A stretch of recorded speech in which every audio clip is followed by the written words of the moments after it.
What up, y'all? We here. Got this shit down. What's up, everybody? This nigga Chris Rock, boy. I talked about this before because about a year ago, Chris Rock did some stupid video for Fat Joe where he said the exact same thing he said in this video.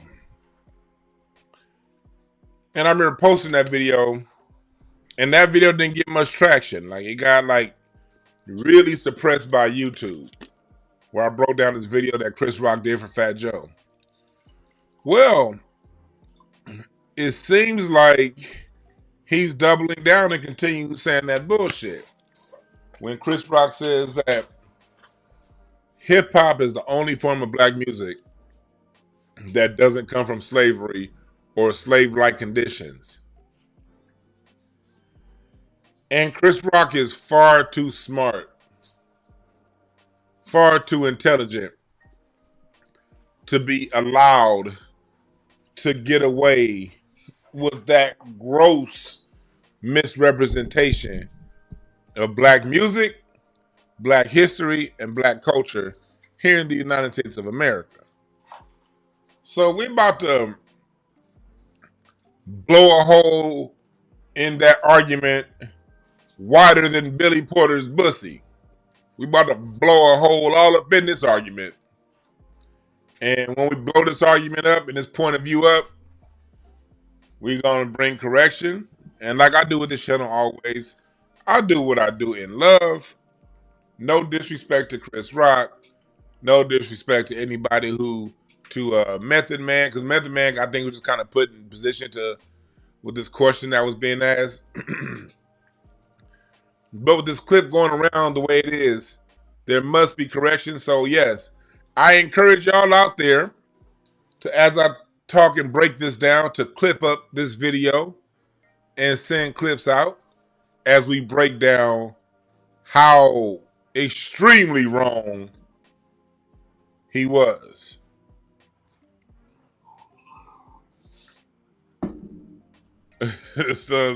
My chat room isn't as forgiving as I am. But remember this, black folks. Like I have on this t-shirt on my website, what Jeremy Clark says, black people don't owe anybody anything but an ass whooping. So we don't owe nobody nothing. But we must call out these sellout statements. Felix Speaks say, Method catching strays tonight? Damn. But you know, Method is going to get some strays. I got nothing but love for Method Man, but Method Man is a rapper. And this has always been one of my biggest issues with hip hop. I think my biggest issue, my biggest issue with hip hop was and always has been since I was a teenager, was how little credit they give to those that got it from.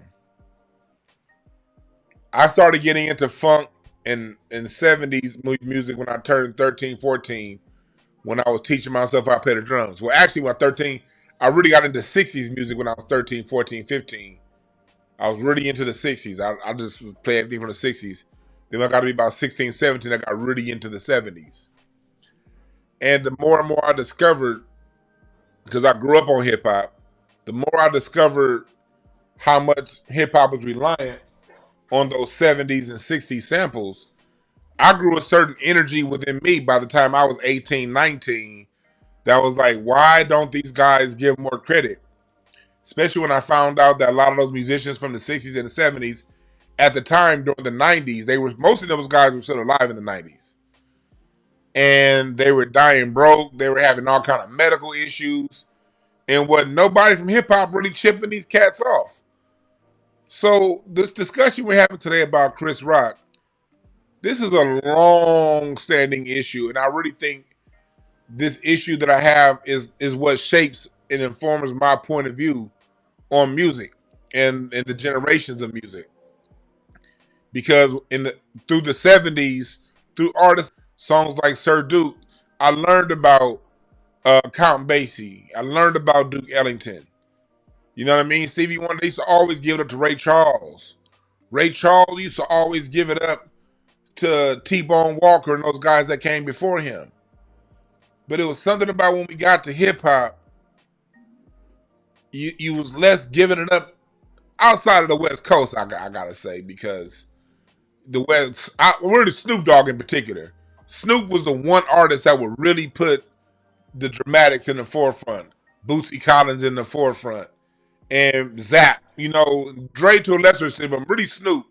But really outside of Snoop, outside of DJ Quick, you really didn't have too many of these artists. They would sample them, but they wouldn't put them in the videos and put them out front. Ice Cube is how I got into George Clinton. You know, when Ice Cube did One Nation, his remake, the video. I remember laughing at my dad like, Daddy, who's that? That's the dude from... I saw George Clinton was the dude from House Party. When he said, 2 tears in the bucket, fuck it, let's take it to the stage. I thought that was just a dude from House Party. So there are times that hip-hop has done right, but overall, hip-hop don't spend too much time giving up what comes before it. And the reason why I have an issue with that is hip-hop is so reliant on those samples. There is no hip-hop without blues, rhythm and blues, and jazz samples. There is no hip-hop without those samples. It doesn't exist. It's just without hip-hop, without funk, without rhythm and blues, without the blues, without jazz, hip-hop is just aggressive poetry, okay? Doesn't exist. So for that reason, because it depends and relies so much on what came before it, I think hip-hop needs to do a better job of giving love to it. And when I say hip-hop, that includes comedy, Chris Rock. Because as you see on my Black American Music Family tree, stand-up comedy is part of the tree that we have. All of our music comes from the sacred spirituals, the game songs of the 1600s, the work songs of secular music, the rural spirituals, the syncopated brass bands, the syncopated dance music we had back in the day. Not just the slavish folk spirituals too, but that was just one part. You had the arranged choir quartet for the free blacks in the 1700s. The syncopated dance music for the free blacks, the line dances in the 17 and 1800s. That birthed this thing we called spoken word and stand-up comedy. And the combination of spoken word, stand-up comedy, syncopated dance music, choir quartet, slave spirituals, and folk, that's where we get the blues. That's where we get soul music and jazz. And out of that, we get everything that came from it. But black people have never always only been in slave-like conditions. That's one lie we got to stop telling in this country. We were slaves, but we were also free people too. Even during the 16, 17, 1800s. So that's where we're going to go with it today. But first, I want to start off by saying, welcome, chat room. Thank y'all for joining. What I'm going to do right now, I'm going to play the video, what Chris Rock said, and then we're going to break it all the way down. What's up, AW1? Thank you for the super chat. Much appreciated, my brother. So let's watch this video, and let's break down everything. What's up, everybody from Funky Town? We 10 minutes in. We got people up here. Make sure as y'all come up here, make sure y'all like the video. Make sure y'all share the video. Pass it around. We are under shadow ban. You know this. So make sure that we pass this video around. Okay? Because this is something that we're going to have to talk about. We have to we have to address these lies from the grassroots. But I address it, if this gets to Chris Rock, I address in love. This is correction out of love, using firsthand information, okay? And if somebody takes it personal, then that's your fucking problem. All right. So let's first get to this. What's up, Fela Speaks? Here we go. This is the video. Now let's go here. Free here it is. Hip-hop music, oh, no, rap music. Always remember, the first art form created by free black men. Everything else, rock and roll, jazz, the blues, created by slaves or niggas living in slave-like conditions. I'm playing again. Hip-hop music, rap music. Always remember, the first art form created by free black men. Everything else, rock and roll, jazz, the blues, created by slaves or niggas living in slave-like conditions. Hip-hop is created by free black men, and no one lives their freedom like the black men and women in this room right now. Is that what it means to you?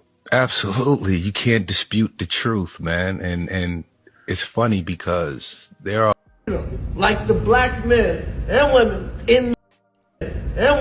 in this room right now. Is that what it means? Why is this foreigner in this conversation? First off, who the fuck is this? And as a black man, I'm insulted that somebody who came to this country in the last 40 years is even asking me this fucking question. I'm insulted that you're even in this conversation, homie. I mean, for real, why are you even here? Why are you even here? As racist as your community is towards black Americans, why are you even here? But let's keep going. It's to you. absolutely, you can't dispute the truth, man. And it's funny because there are a lot of people that claim to be the inventors of rock and roll. But what is the foundation of it? And no one can tell you. This is why it's wonderful that we can document where hip hop started at, and where it's going. Everything else, rock and roll, jazz, the blues. We could look. All of our music is documented, bruh. Method Man, all of it. And that's why I'm about to give you two brothers a lesson that you ain't never learned before. Today, we are going to class. I want y'all to pull y'all notes out. I'm going to try not to play any music, or if I do play music, I'm going to keep it at a 1 or 2 so I can edit those couple songs out. And we about to go to class today. So y'all ready? Y'all ready to go to class? Let's go. Take a look. Hip-hop music, rap music. Always remember, the first art form created by free black men. Everything else, rock and roll, jazz, the blues, created by slaves or niggas. All right, let's go to that first part, then we'll come back. He said hip-hop was the first form of music created by free black men.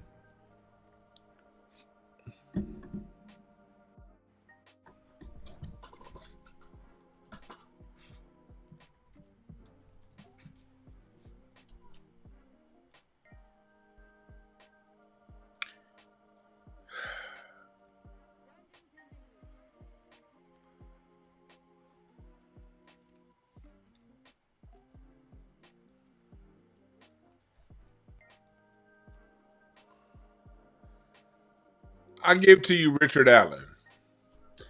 Since I'm working on my gospel documentary, he's someone that's going to play a big role in it.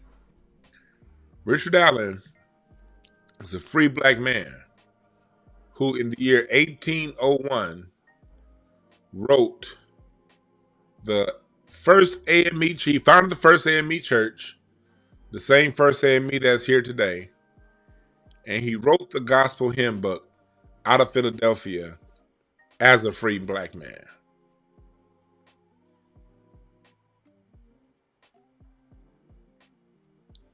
Philadelphia has always had a major free black population.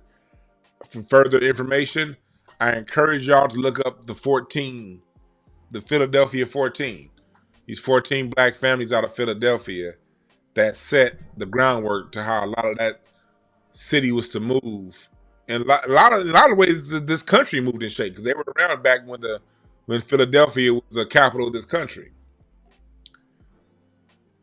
These weren't poor black people that created this.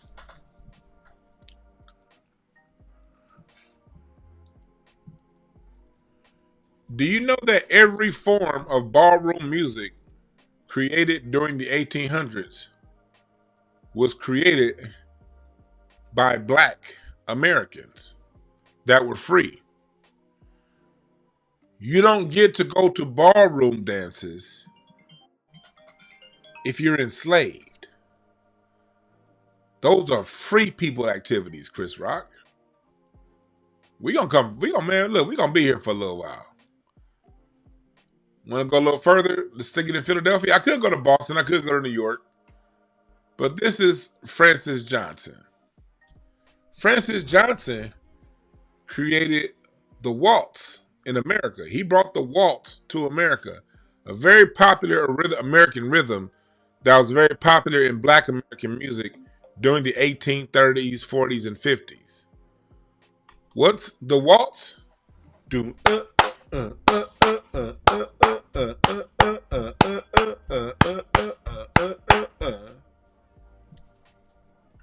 free black man.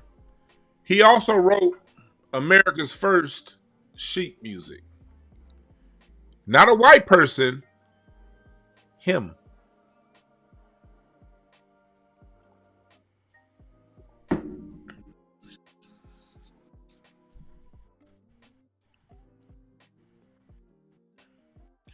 Francis Johnson was not a black European. That's a lie they say about him. Francis Johnson studied in Europe. All right, maybe I'm going too far back. Okay, cool. I might be going too far back. Fine.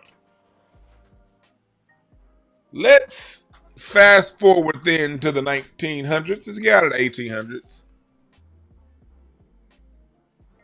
Let's go to the 1900s, Chris Rock. There is a man. There's a style of music out of Kansas City. There's a few styles of music out of Kansas City. But one of the major styles of music out of Kansas City is swing. The sound that was popularized during the Harlem Renaissance in New York was created in Kansas City by free black people who weren't enslaved. Swing was America's popular music during the 1940s. And two of the greatest to ever do it, to ever swing, was Count Basie and Duke Ellington. Count Basie comes from a working class family out of Red Bank, New Jersey. His father worked with horses and groundskeeping, and his mother was a pianist. That don't sound like slave-like conditions, my brother. What about Duke Ellington? Duke Ellington is the swing. Duke Ellington is to the American songbook. Well, let me tell you that. There is no comparison in hip-hop to Duke Ellington. There is no comparison in any music to Duke Ellington. Duke Ellington is America's songbook. He's the person that set in motion a sound that still to this day is being taken from. Latin, whether it be Latin jazz, whether it be Brazilian bossa nova, whether it be anytime you see these major horn sections with the drum set, they're doing Duke Ellington. Duke Ellington's father was a White House butler and his mother was a homemaker, and they grew up middle class.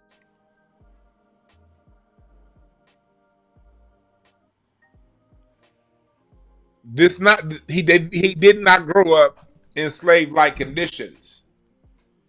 Duke Ellington grew up middle class. Kansas City, where swing comes from, was not a slave-like city. These were free black people.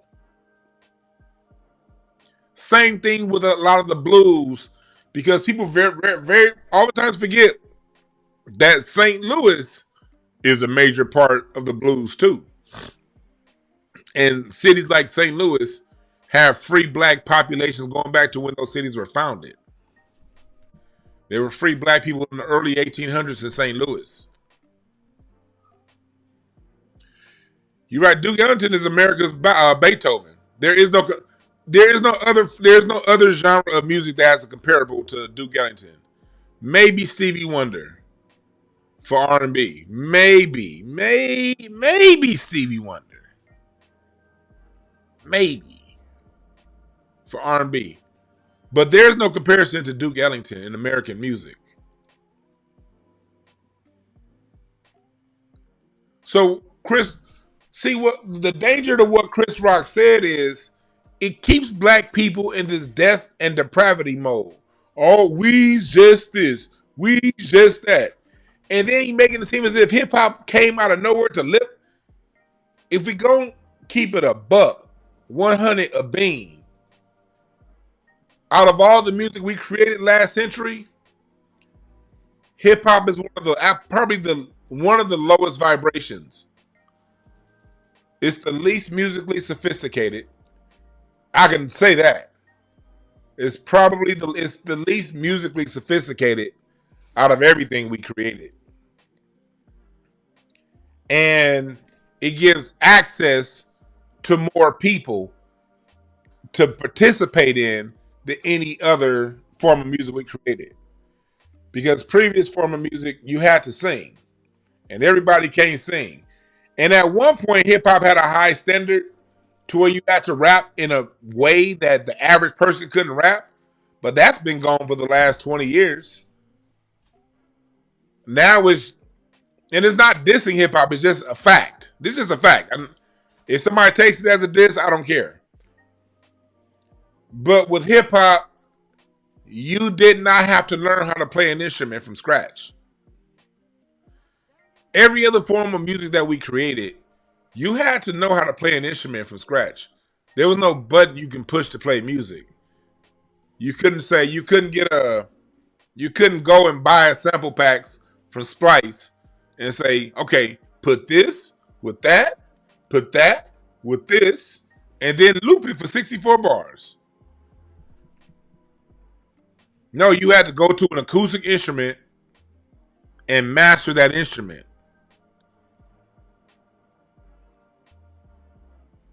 So you're over here talking as if hip hop did something magnanimous, and it did. It did. It opened up access to music for people who are otherwise not musically trained. It did do that, and therefore giving opportunities to a lot of people. Unfortunately, 40 years later, the simple of the simple is what gets promoted to the top. And it requires absolutely no musical talent, Drake, to get to the top because of it.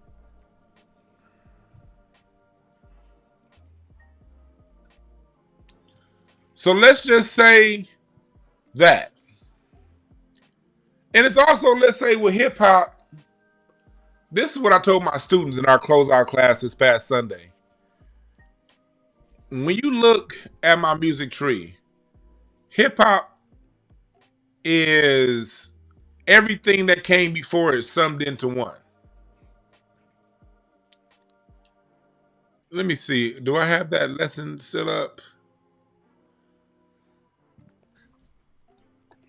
Look at this.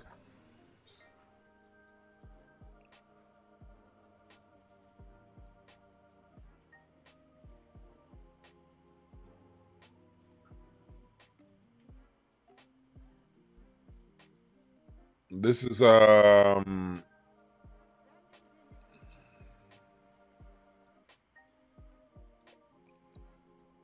some notes.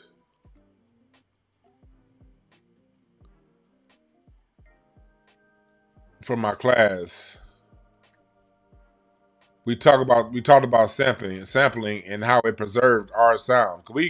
We created so much goddamn good music. We created so much music during that time. No, this isn't the one I'm looking for. That's not the one I'm looking for. That's not the one I'm looking for. Well, I'll find it. I'll find it. It was some notes. Well, I'm not gonna show it to y'all. For those of you who took my class, you guys saw it. But let me just surmise what I said. It's not in my settings. So let me surmise what I said basically in the class. When you add everything up, what hip hop did. Oh, hold on. I think I found that. Hold on. I think I found it. I think I found it. Let me see. Here it is. Here it is. I found it. The music that built hip hop. This is one of my notes from my class on Sunday. When it comes to it, and I put this together, I'm gonna give y'all something a tad bit of free. My class got way deeper than this, but I'm gonna give y'all a little bit of small something I was teaching on Sunday. All right, I'm gonna put this next to my tree. I'm gonna give y'all something for free. If y'all notice when I do my class, you get notes. You get more than just me talking.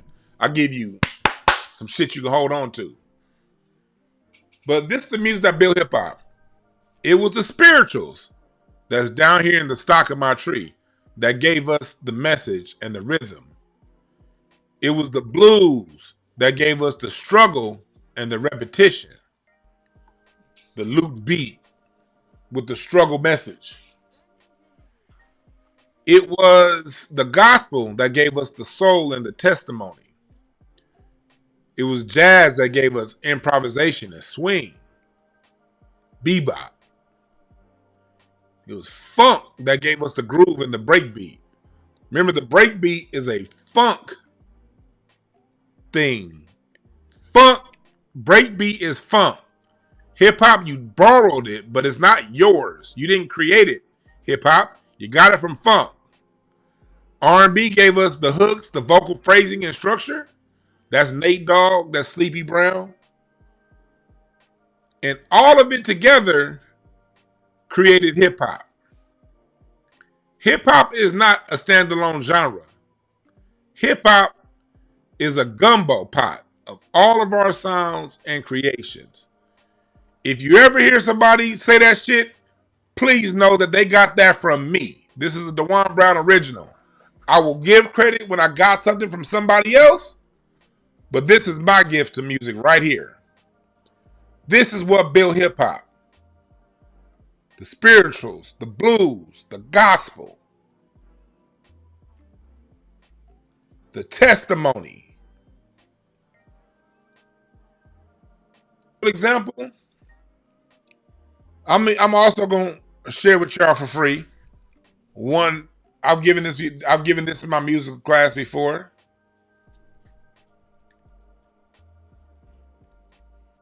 I'm going to give y'all a musical example to show the clear lineage. I'm going to give y'all two examples, the clear lineage from the blues to hip hop. And because what Chris Rock is doing is he's making it seem as if black people, even though we're not in the conditions of slavery anymore, he's making it seem as if we're in some grandiose luxury position. We as black people, we still in a fucked up position. Are we in chains? Literally, no. But we are mentally. We're trapped in ghettos. We're being gentrified. Now that they don't want those ghettos to be ghettos anymore, they're gentrifying them just with a Whole Foods and a Starbucks. So we still fucked up. He talking like we ain't still fucked up. We still fucked up. The thing is, we've always had niggas doing well, Chris Rock, the same way we had Mr. Bojangles at the time that was doing well, the same way we had Stephen Fetchit that was doing well, the same way we had a lot of your vaudeville performers that were black that were doing well during the same time as slavery. We've always had high-priced entertaining Negroes. We've always had them. Blind Tom Wiggins during slavery and during Reconstruction. We've always had them. But listen, this is a song by B.B. King called Chains and Things.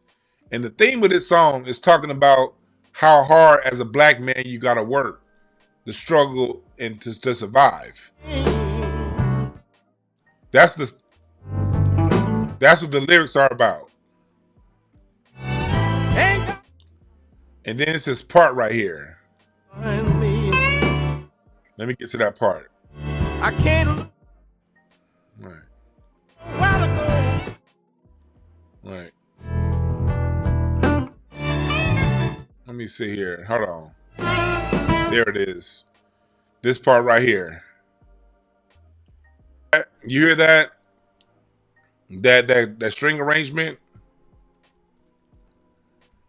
That song Changing Things talks about almost the same subject that Ice Cube is talking about in Death Certificate.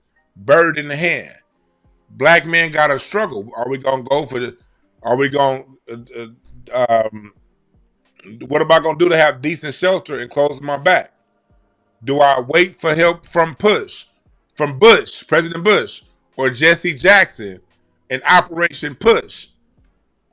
And he breaks it down, the struggle of a black man using the same violin riff.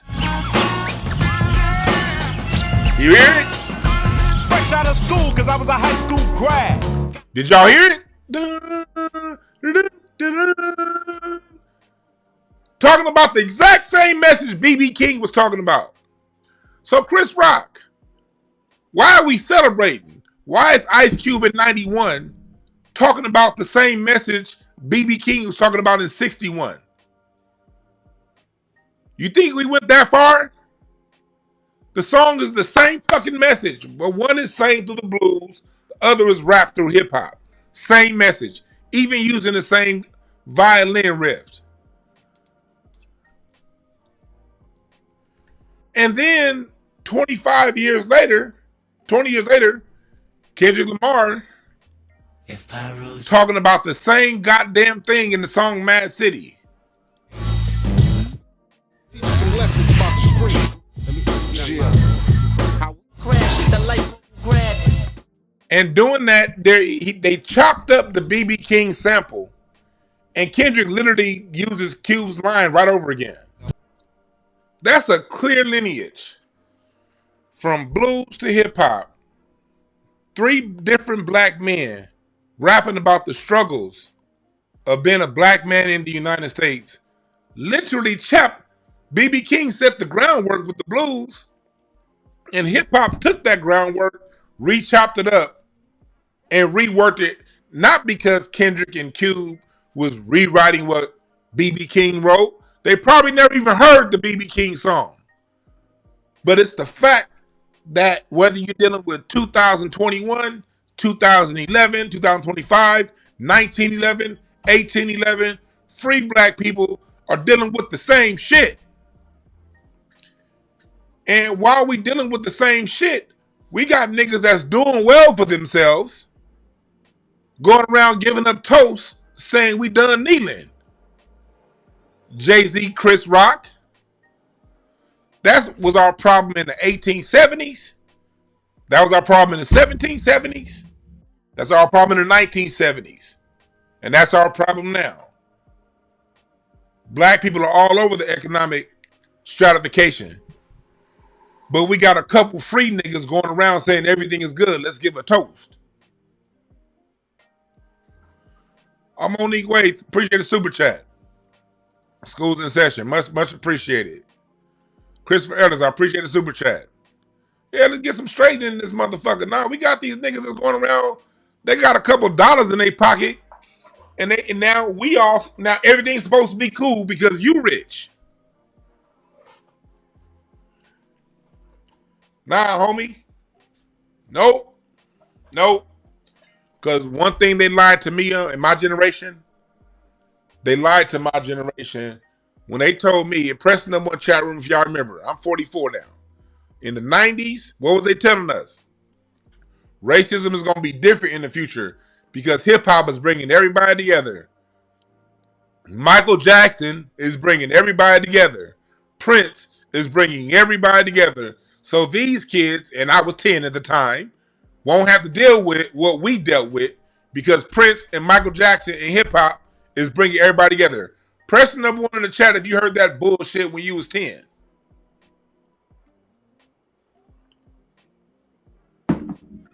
Oh, everybody watches In Living Color. Everybody likes Eddie Murphy. Wasn't we hearing that shit? Everybody likes Oprah because of Oprah and Eddie Murphy and this person and Ice-T and Ice Cube and black people even like Limp Bizkit. Like because of them, everything's, we're not gonna have racism when 2000 come. We're not gonna have racism. So if you're in your 20s, I want y'all to look at this chat room right now. Because I don't want, if you in your 20s, I don't want you going through the same bullshit ass life we had to go through. We was the generation, because Snoop Dogg sold 1 million records before Doggy Style was released. We was gonna be we were the MTV generation. Y'all remember that? This is the MTV generation. The whole, both black kids and white kids grew up watching the same MTV. There's not gonna be racism in the future, right?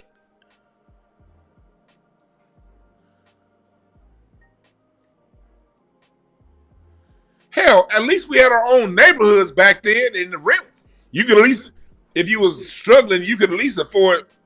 Everybody could afford $400-500 a month in rent back then. At least, you know, we had neighborhoods where if you was down and out, you can pay rent and still live a goddamn life. We wasn't having to pay $3,000 a month to live on the same goddamn corner our cousin got shot and killed on 10 years ago. Yeah, Russell Simmons was teaching that shit.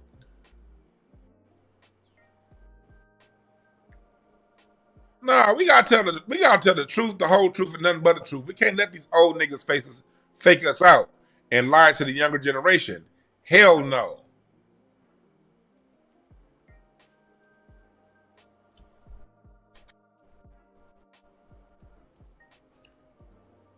Our music has a clear lineage. Swing low, sweet chariot. Swing low, sweet chariot. Coming forth to carry me home.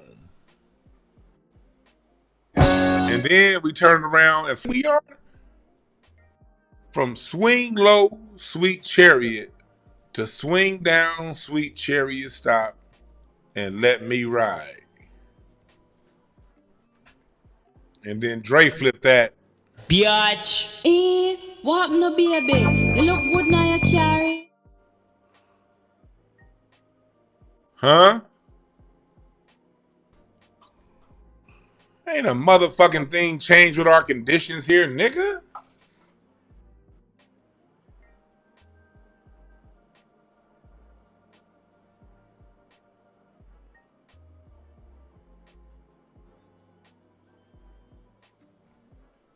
And I'm just giving you these two.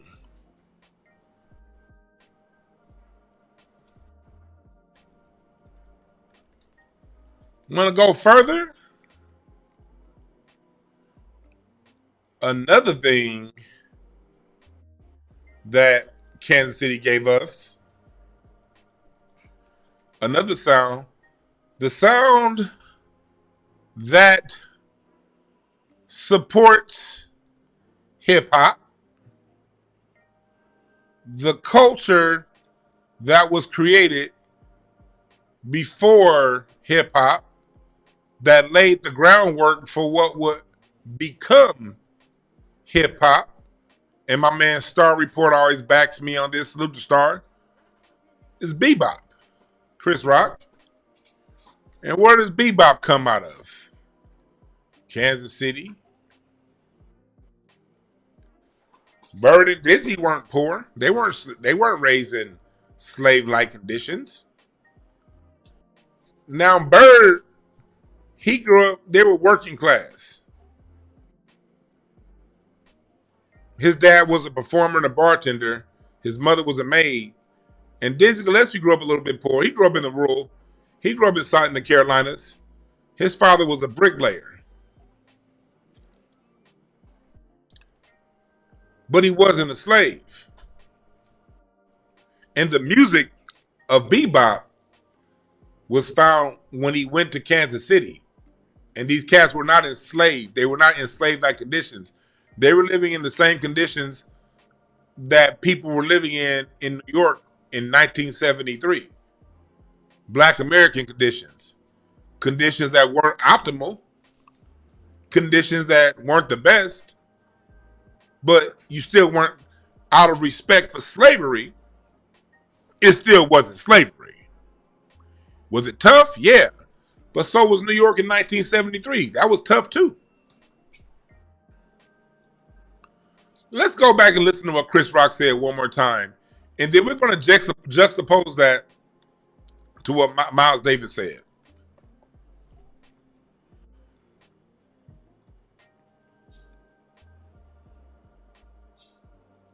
The first rap music, always remember, the first art form created by free black men. Everything else, rock and roll, jazz, the blues, created by slaves or niggas living in slave-like conditions. And they're laughing. Hip-hop is created by free black men. And no one lives their freedom like the black men and women in this room right now. All right, so let's break that down.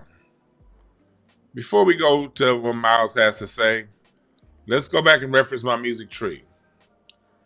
Miles Davis created multiple genres. If you look on my tree, because jazz is just a blanket term. All jazz is Black American free music. Black American music. Bebop and swing are completely different sounds. Bebop and swing are completely different. But because for people who are ignorant as to what jazz is, it gets thrown in under the same conditions. Under the same umbrella. Well, if you look on the tree and you see this arm here where it says modal jazz, cool jazz, into smooth jazz. Well, modal and cool were both created by Miles Davis. And so was electro, jazz, fusion, funk down here on the bottom. That's another genre that was created by Miles Davis. Miles Davis created these genres.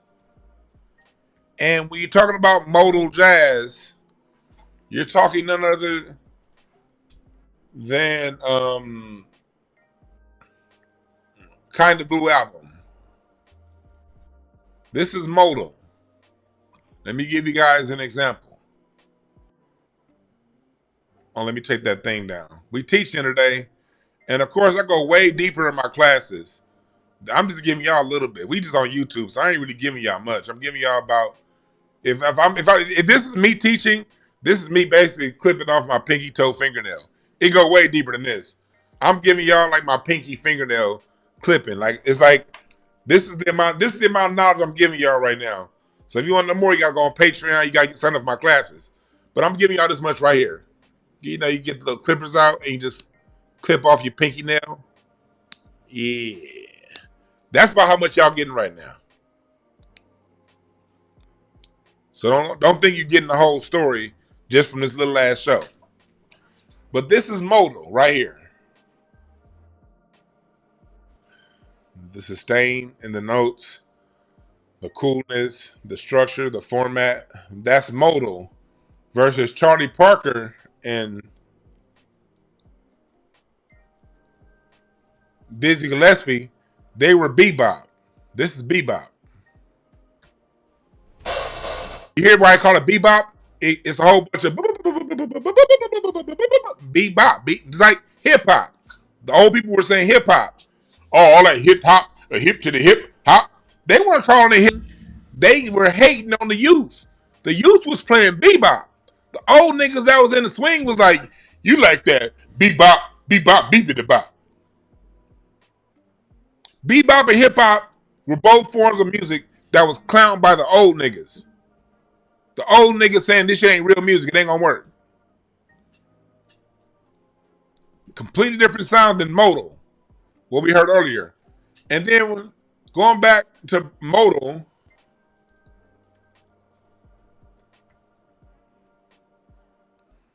I'm sorry, kind of blue.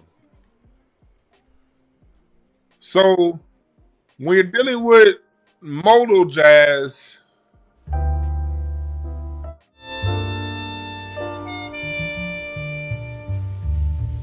complete departure, because Miles Davis tried bebop. He played with Charlie Parker. Miles Davis tried to slide in after Dizzy Gillespie with Charlie Parker, but that bebop shit was too intense for him. So he went in a different direction. Then he came to LA and created a new genre of jazz called cool jazz. Bebop flavor, but it was more cool, more relaxed.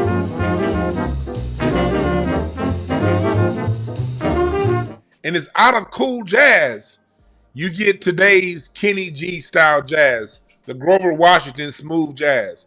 When y'all hear smooth jazz, that was a Miles Davis creation. So who was Miles Davis poor? Was he living in slave-like conditions? The man, now Miles Davis is another one. Miles Davis, he can possibly be compared to Duke Ellington. Miles Davis. I think Miles Davis and Duke Ellington can be Miles Davis, Dizzy Gillespie, Duke Ellington. These guys can all be up there. Miles Davis, Duke Ellington, Stevie Wonder. But let's listen to Miles Davis and where he was born and what conditions he was living under.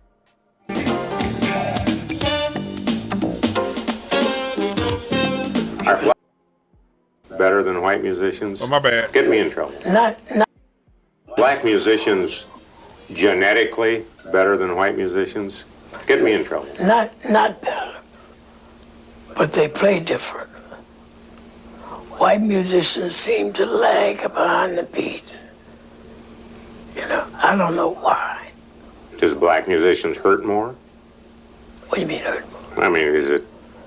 Listen to Miles. He about to check this dude. He said, do black people play that way because they hurt more? Listen to Miles Davis break this white boy down talking about hurting more and that lie that all of our music comes out of struggle and pain. That's a fucking lie. Listen to him break it down. It's not that cliche. I mean, it's not that easy to say that because you came out of slavery, you play on the beat. No. I have nothing to do with it. All right. I told a student teacher of mine like that in Juilliard.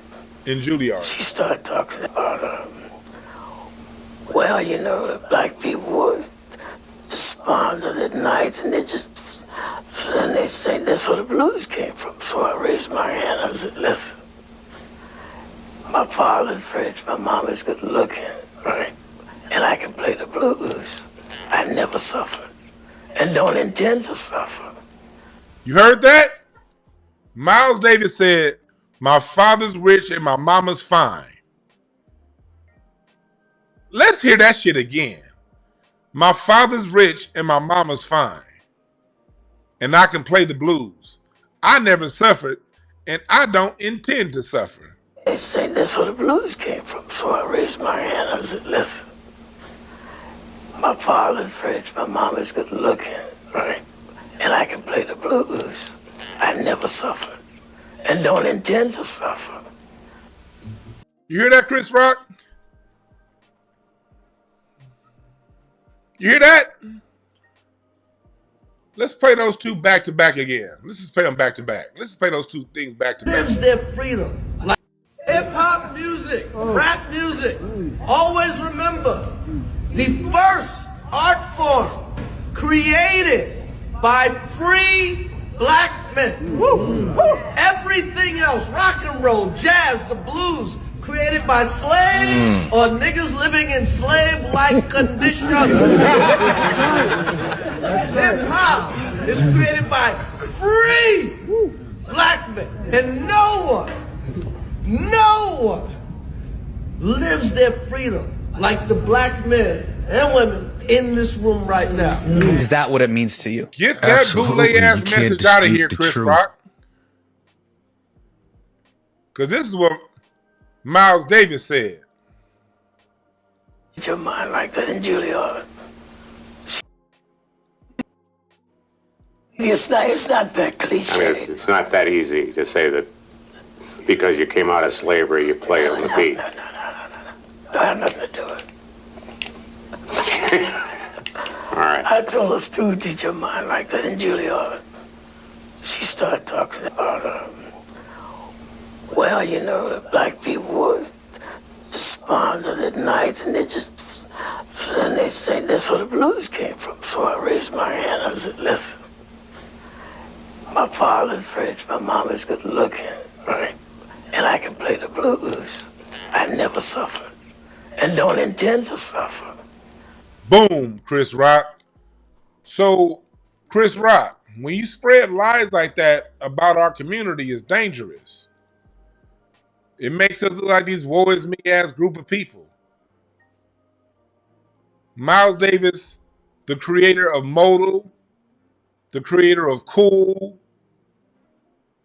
the creator of Electro Jazz Fusion with Bitches Brew, innovated 3 or 4 different styles of jazz and was raised a rich kid out of East St. Louis.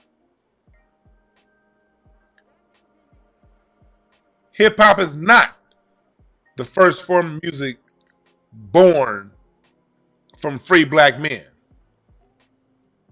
We've always had music that was put out there by free blacks. And you know, let's take it a step further. If you go with the start date that they give you, 1973, nigga, that's the same year disco was created. 1973.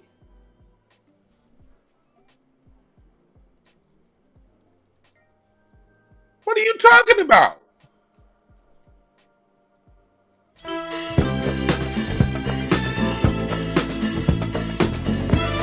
That's your start of disco. 1973.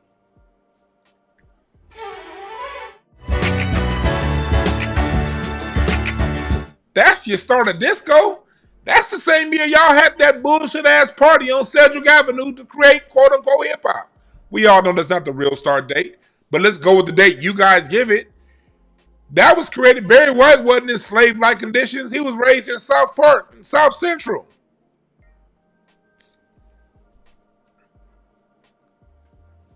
Around the same time my father was raised in South Central. And my father for damn sure wasn't in no goddamn slave-like conditions.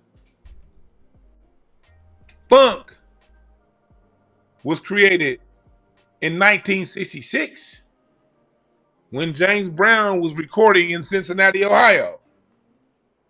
James Brown out of South Carolina. James Brown was rich when he created funk. Do you know that, Chris Rock? James Brown, when James Brown created funk, he already had a private jet. He already owned a radio station. And he already owned the record label.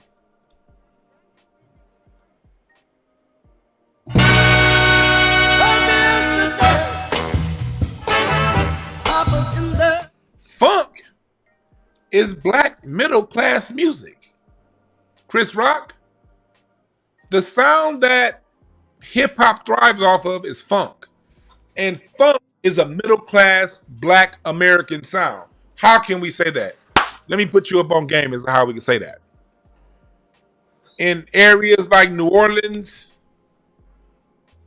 LA, Oakland, Memphis, Cincinnati, later on Dayton, in other parts of the country, these bands were children whose parents had basements, had garages, had homes to where they can buy their children instruments. They had space for their children to play said instruments. That's not slave-like conditions. The history of funk is the history of the black middle class.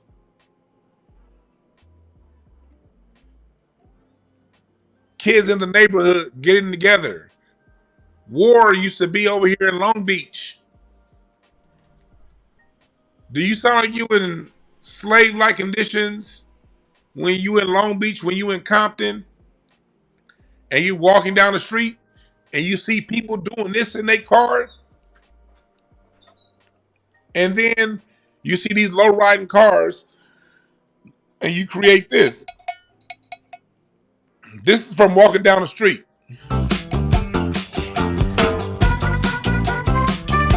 That's not a slave-like condition song. That's people living in a neighborhood where people can afford cars with hydraulics. It's not slaves.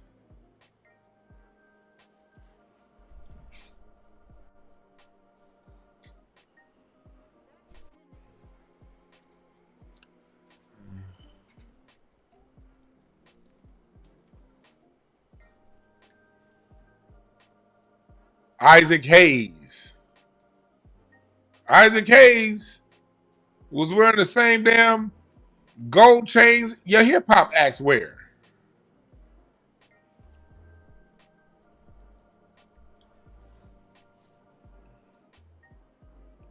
When we evolved our music into funk, that was the black middle class.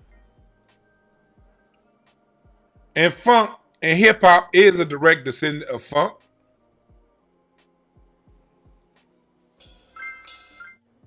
Isaac Hayes was funking it up and rapping.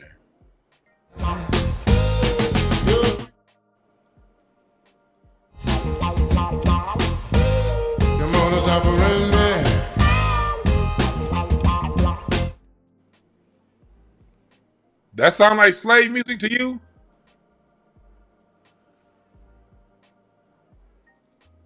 It's very important that we know these things about our history.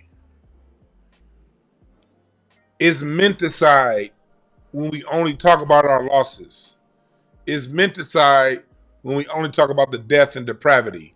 It's menticide when we only talk about what went wrong and how weeds is messed up and weeds is no better. And then you get this form of music now called hip hop that literally uses everything that came before it. People are now trying to chop off and act like it's doing something new. No. What are we talking about here?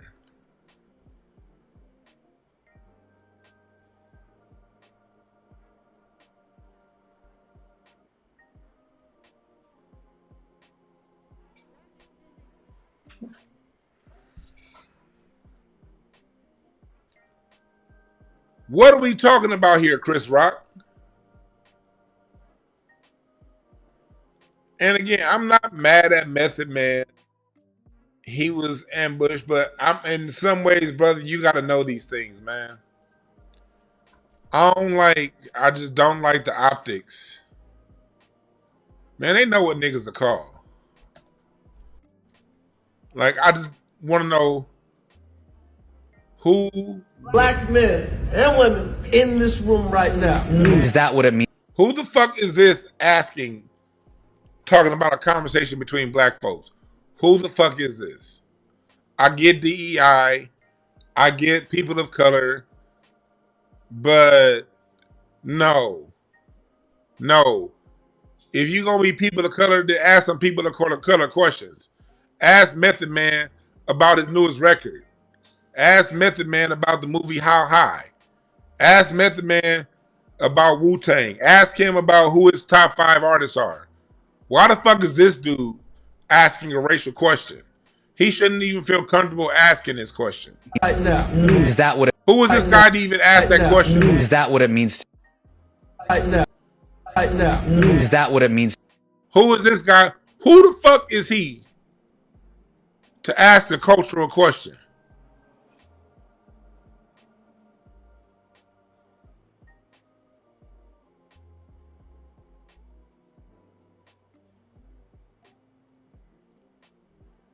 Who is he to be asking this question? Right now. Is that what it means to you? Absolutely. You can't dispute the truth, man. And I don't like how giddy black folks get around other races, man. Use the same body language you'd have around one of us. The truth, man. And it's funny because there are a lot of people that claim to be the inventors of rock and roll. But what is the foundation of it? And no one can tell you. This is why it's wonderful. Yes, we can tell you the foundation of rock and roll. Yes, Method Man. Yes, brother, you are one of our legends, my brother. No, you can't be misrepresenting us like this. Hip hop is too sample reliant to not know this. Yes, yes, yes, absolutely yes. We can trace the beginnings of rock and roll. Yes, we can. We know their names. John Lee Hooker, B.B. King, Bo Diddley, Muddy Waters, goddamn, T-Bone Walker, Chuck Berry. We do. Yes, we do.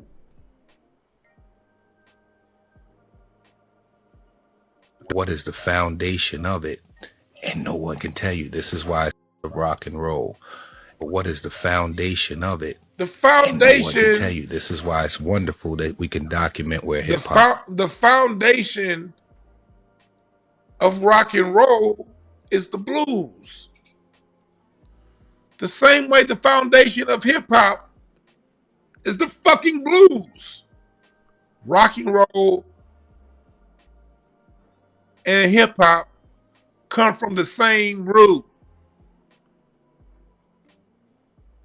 Rock and roll is right here on my tree. The blues. And we can also trace where the blues come from. But the blues is the base form of all that shit. Rock and roll comes from the blues. Comes from the blues. Comes from the blues.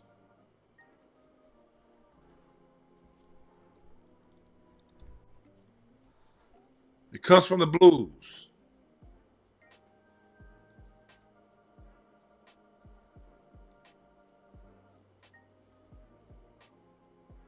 We know this. This is a fact that cannot be argued.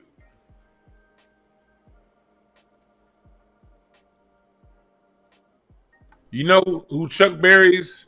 See, a lot of y'all done seen a few videos, ladies. So y'all know about Sister Rosetta Tharpe, the gospel side of where Chuck Berry got his sound from.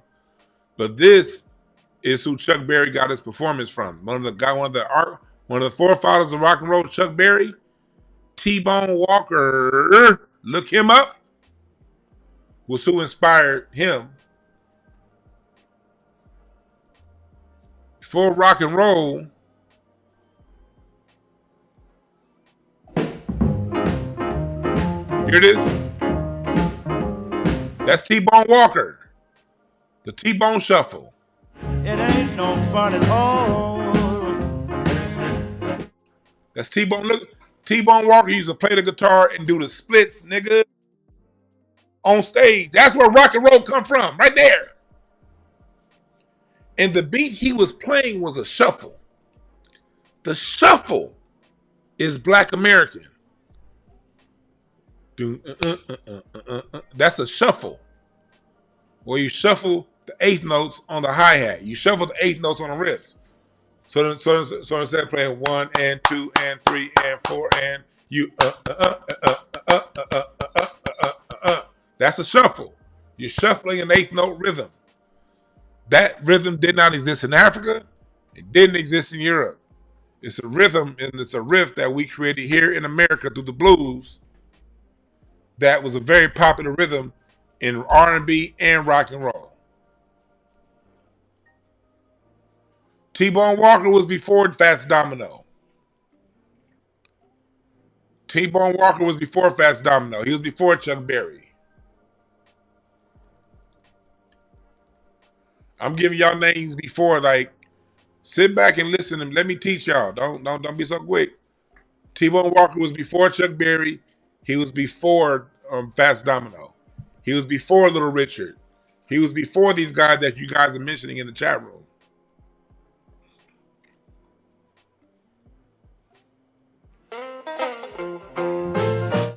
One of a lot of your heavy guitar.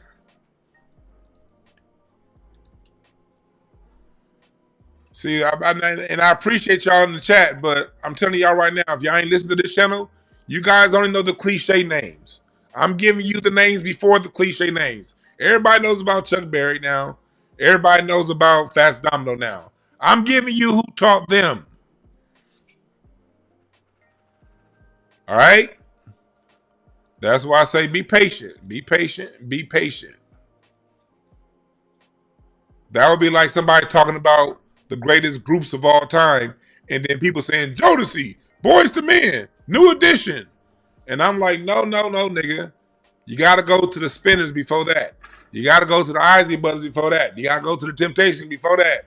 And before the Temptations, you got to go to the Flamingos. You got to go to the Mighty Cause of Joy on the gospel side. And before the Mighty, it's layers to this, homie. It's layers to this. It's layers to this.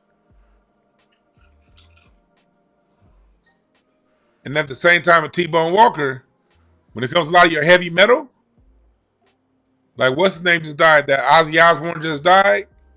Here's one of your godfathers of heavy metal right here. John Lee Hooker. Y'all don't hear his name a lot.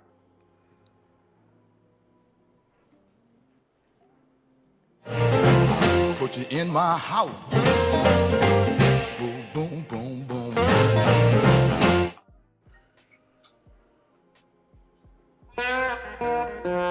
Like the way you switch.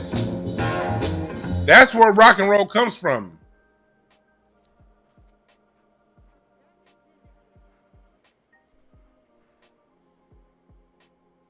It's layers to this, black folks. It's layers to this.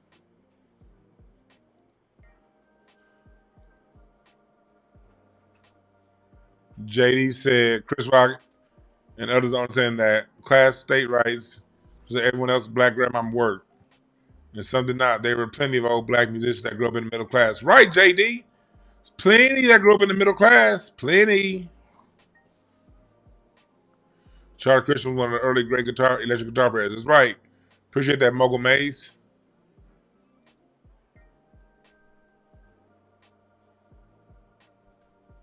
Oh, yeah. And always, yeah, hit the Cash App, $ Dewan B1. Appreciate that, Shayla. $ Dewan B1. Hit the Cash App.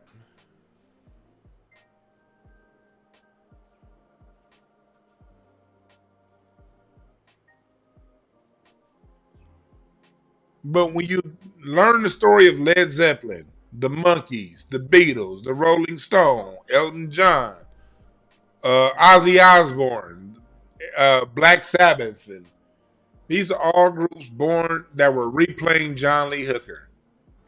And it's more names. It's way more names. Howlin' Wolf, Muddy Waters. Because it wasn't just one. Like, think about it, y'all. When you listen to music, anything that anybody out there do, are you just inspired by one person? No. You're inspired by plenty. That's a lot. And before, like, there's a lot of people that were inspiring. Fats Waller. I mean, before him, Willie the Lion Smith on piano. And all of this shit has an evolution. And the crazy part about it is, as Black Americans, we got their names too. This isn't lost history. This history is abundant. It's very easy to find. I just bought this book right here. I haven't opened it yet. To Be or Not to Bop, the memoirs of Dizzy Gillespie. One way that I find out who inspired who If you care to know, what you do is you read the people, the legends, and the legends, the true greats, they always, especially the black ones, the true greats always, and the white ones, I gotta give it to the white ones, especially the white British ones, the white ones too.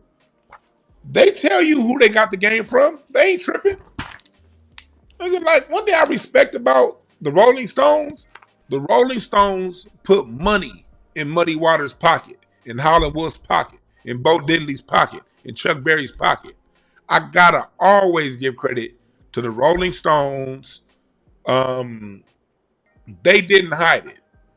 The Elton John, a lot of those acts, those white acts that came over in the 60s, when black people, when we forgot about our legends, Method Man, Chris Rock, when we forgot these greats were there, it was those white acts that took them on the road and put money in their pocket.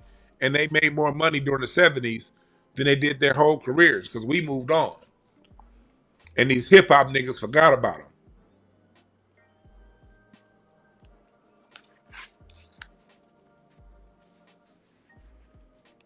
But when you read these books from the greats, you read where they got the game from. You read who they got it from, when they got it from, and where they got it from. The history of our music is well documented. You just have to care enough to look it up. And look, everybody ain't gonna care enough to look it up. People got jobs. People got shit going on. I get it. That's why you got nerds like me to do it for you. But if you're not going to go look it up, if you're not going to take the time to investigate at least where you got the samples from hip hop, then just keep the conversation the conversation. Talk about your top 5. Talk about the East Coast versus West Coast. Have at it. But when you start wanting to talk about the history of something and you ain't studied the history of something, calm down. Because what you're doing is you're participating in the menticide of black culture and black people. Menticide keeping us in a particular place. And I'm not saying Chris Rock is doing this, intentionally. Probably unintentional. But whether intentional or unintentional, it has the same effect. When you spread these lies of nothing but death and depravity in connection to blackness, that contributes to how a group sees itself. And we only see the negative, the bad, the ugly, the sad. It lowers the group opinion. It makes you the esteem lower. And when the esteem is lower, how we treat one another is lower. How you act towards one another. That's why a black person see another black person and be like, what that nigga doing? And then see a white person be like, hey, how's it going? Because we don't like ourselves. We don't like each other. And instead of going around talking about, niggas versus black people, we got to address the root as to why we don't like ourselves and the root as to why we don't like each other. And the root is we've been told a fucking lie that we believe. That's the root of it. The root is we've been told a grand lie and we believe that lie. We believe these lies. We believe that we from the ghetto. We believe we was nothing but slaves. We believe niggas is always niggas ain't shit. We believe that. So if I believed everything they said about a nigga, I wouldn't like niggas either. Why would you like a nigga if that's all we are? You're not crazy for not black people are not crazy for not liking other black people. If you go off what's being told, if you follow the narrative, you have no choice but to not like us. And the same goes for other groups. So now you got a decision to make when you have a microphone and people listening to you. Do you help continue the negative narrative? Or do you use your microphone as an opportunity to confront the narrative?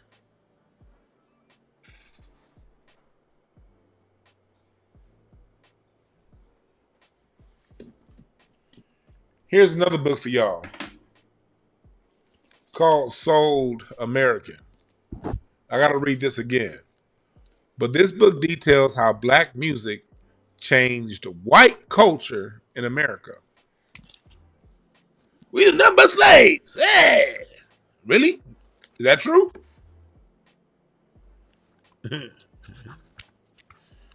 Want to put some money on that?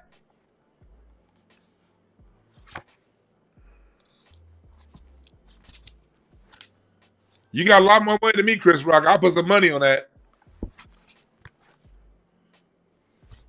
I'll put some money on that. No Gil. When I talk about placing, when you say you're gonna place a bet, instead of saying no Diddy, or you say no Gil. No Gilbert. Let's bet on it. No Gilbert.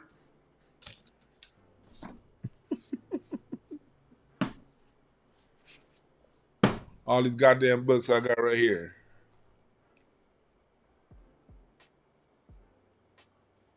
Yeah, no Gilly. That's a good one. Carl Langley, no Gilly.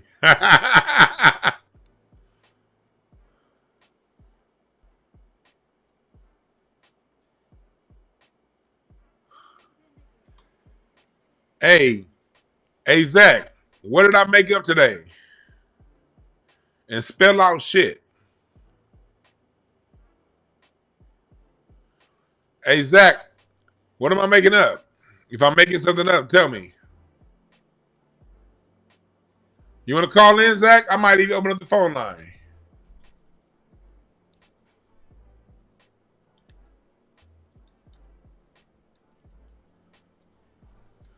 Yeah. What am I making up? Call in. I'm gonna open up the phone line. What am I making up? Please confront me. I want the smoke today. Anybody got an issue with what I said? 323-388-3315. I want the smoke. I want all the smoke.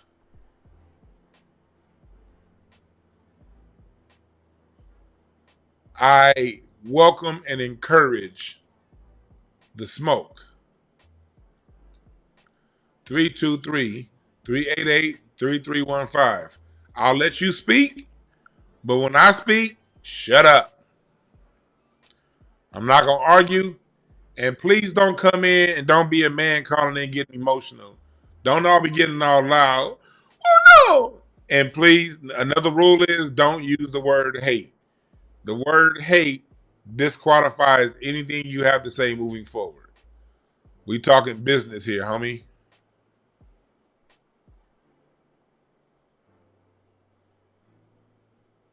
Don't use the word hate and don't cry like a bitch.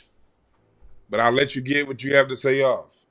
Call in 323-388-3315.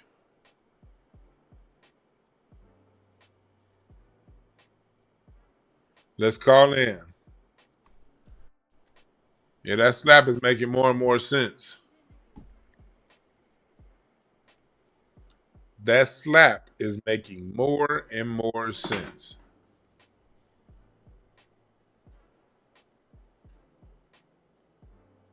I'm waiting.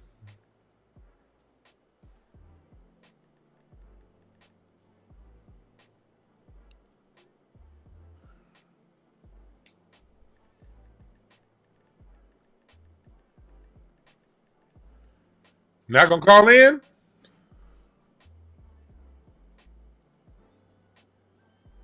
All right, cool. That's just what I thought.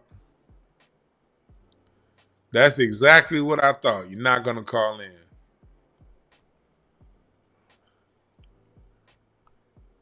You're not gonna call in. But that's it. Anybody else want to call in? That person ain't gonna call in. That person's not gonna call in. People who doubt what I'm saying, they're not gonna call in. They're not. Oh, I got some cash apps. Jason, much appreciation on the cash app. Salute, thank you. Who else we got here? Trivia Lawson. Much appreciation on the Cash App. Thank you. Jade, I appreciate the Cash App. Lloyd, much appreciation on the Cash App.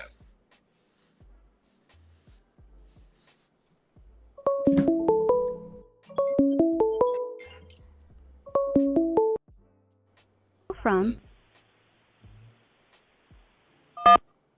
What's up, Carl? What's the name? Where you calling from?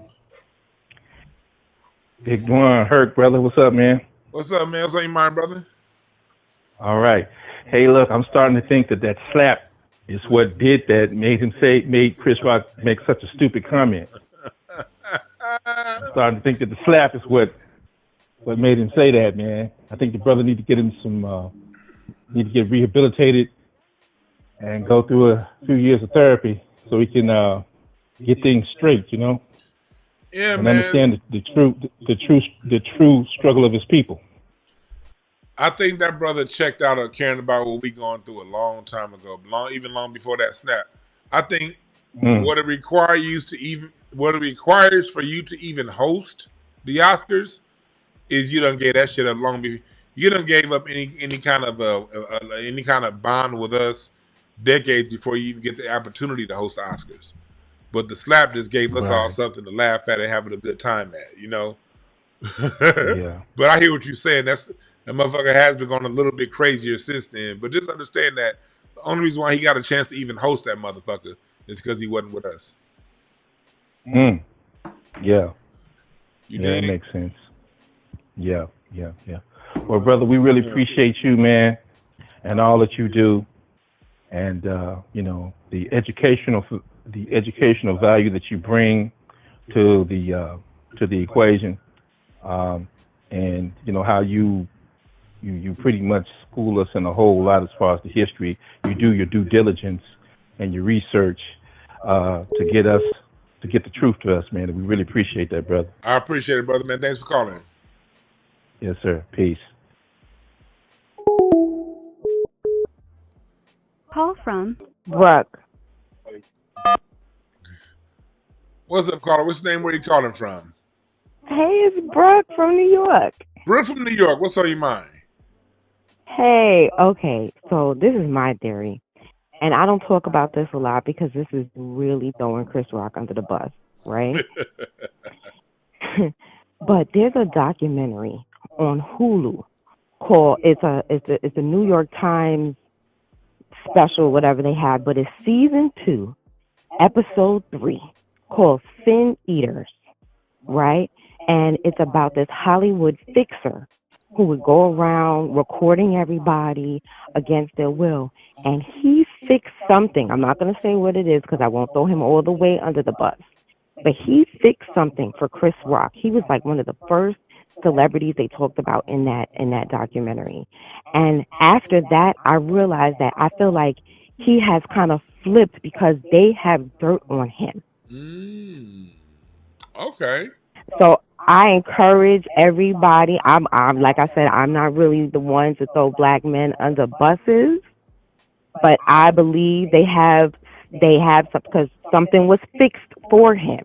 Now they exposed it in the documentary, but I haven't really heard anybody else talk about it. So even though it was exposed, if you didn't watch this particular documentary, I don't hear anybody else talking about it.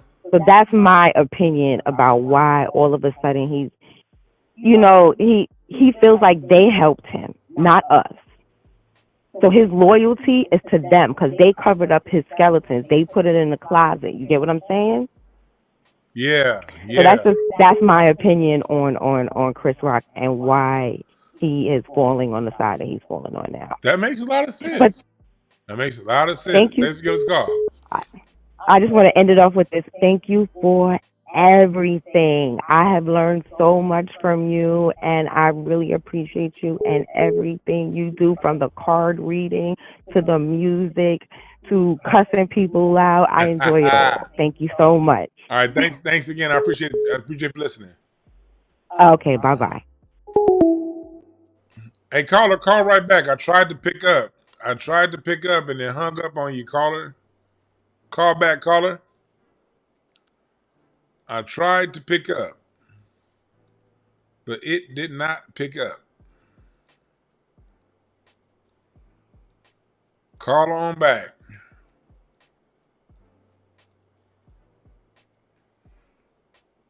But no, but that's, I appreciate y'all for appreciating the knowledge, but that's what it is. It's not about, this is not a gossip channel. From Steven. This is not a gossip channel. This is not no channel to where I'm over here. I'm not no goddamn charlatan preacher where I want you to believe me. I don't have no imaginary thing that I'm opening up. I just want to pass along the information. Take it or leave it. What's up, caller? What's the name? Where you calling from? Yeah, I'm Steven. I'm calling from Brooklyn, New York. Steven from Brooklyn. What's on your mind? Yeah, I just want to ask, from what I know, rock and roll, it derives from out the gospel, right? From rock and roll derives from the blues, but gospel also derives from the blues. Both come from the blues. Both gospel and rock and roll come from blues. Oh, the gospel comes from the blues, not the other way around. Yeah. Okay. All right. See, that's what I want to know. Just learn something. Yeah. And I see something. A lot of your people in the chat. Not everybody from New York is like that. Not everybody's a white man supporter. That's from New York. I got you, man. I don't want y'all New Yorkers thinking I hate all y'all, man. I be talking shit, but no. Nah. I understand where you coming from, cause I know where you coming from, cause some people from New York, they be like code switching, like what the fuck, like, you know, Puerto Ricans, Dominicans, and shit. Some black people be doing that shit too. But a lot of us that's original New Yorkers, nah, we ain't like that. We know what it is. You know what I'm saying? We understand what it is, and we like from the south and the west coast. I remember I was born in '82. I don't know the separation. Like we all see the same shit. Like whatever happens on the west, it's gonna happen on the east. So we all gotta stay together. You know what I'm saying? Yeah, you were talking about that, man. I appreciate you giving us a call. All right, keep doing your thing, bro. Yes, sir. Yeah, I had 2 New Yorkers calling. Man, that's good for me there, man. I like New Yorkers know that. I fuck with New York. I like New York, man. I doesn't like some of the bullshit coming out of it. And I'm going to call the bullshit coming out of New York the same way I'm going to call the bullshit coming out of L.A. You don't ever see or hear me saying nothing positive about, I say some positive things about Suge Knight. But overall, I ain't got much positive to say about Death Row Records. I definitely ain't got nothing positive to say about the game. I can't stand niggas like him. Always tough and shit. I can't stand niggas that's always tough. Stop being tough all the goddamn time and relax and get you a woman and relax with that woman. Niggas always want to be tough. I don't like niggas that's always tough. Going around looking angry all the time. Man, I'm a gangster, man. I'm tough, man. I'll kick your ass, man. Look at me, because I'm a gangster. I can't stand that part about LA niggas. Press another black man. I'm a gangster black man. This is where I'm from. I don't like that nigga because he stay on the other side of the 105 freeway. Hey, let a white boy come around. You niggas gonna tuck your tail. I don't respect it.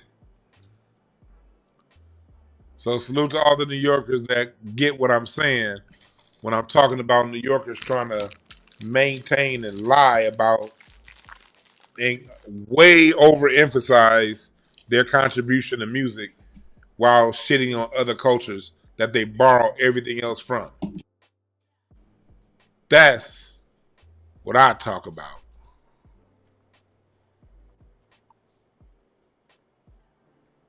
I don't give a shit where they come from.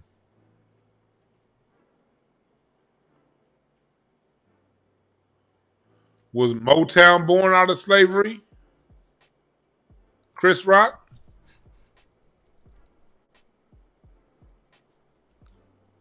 Was Motown born out of slavery? Or slave-like conditions?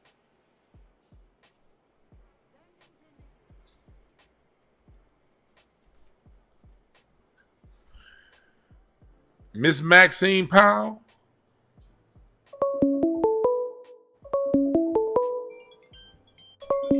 Let me take this phone call before I play this video.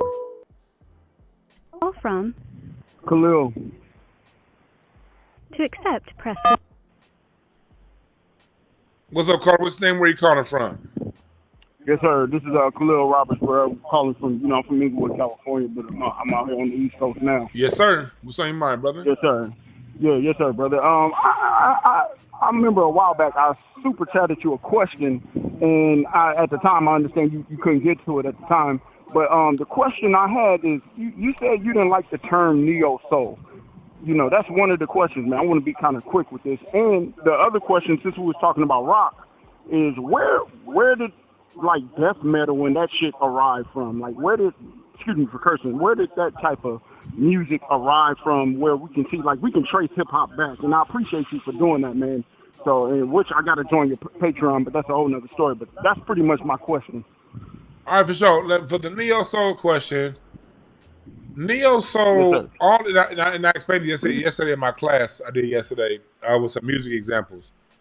All neo soul is it put rhythm and blues back on course. In the 90s, as much as we love 90s R&B and 80s R&B, late 80s into the 90s, R&B lost its connection to its roots, and it started to get more hip hop than it did R&B. 2-bar, 4-bar loop, and you listen to Brandy, baby, baby, baby, you're so fine. It was, more straight ahead, more simple.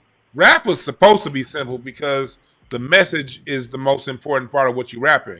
But when it comes to R&B, the most important part, more than the words, is the emotion and how you sing the lyrics, more so than the lyrics themselves and how the music is played.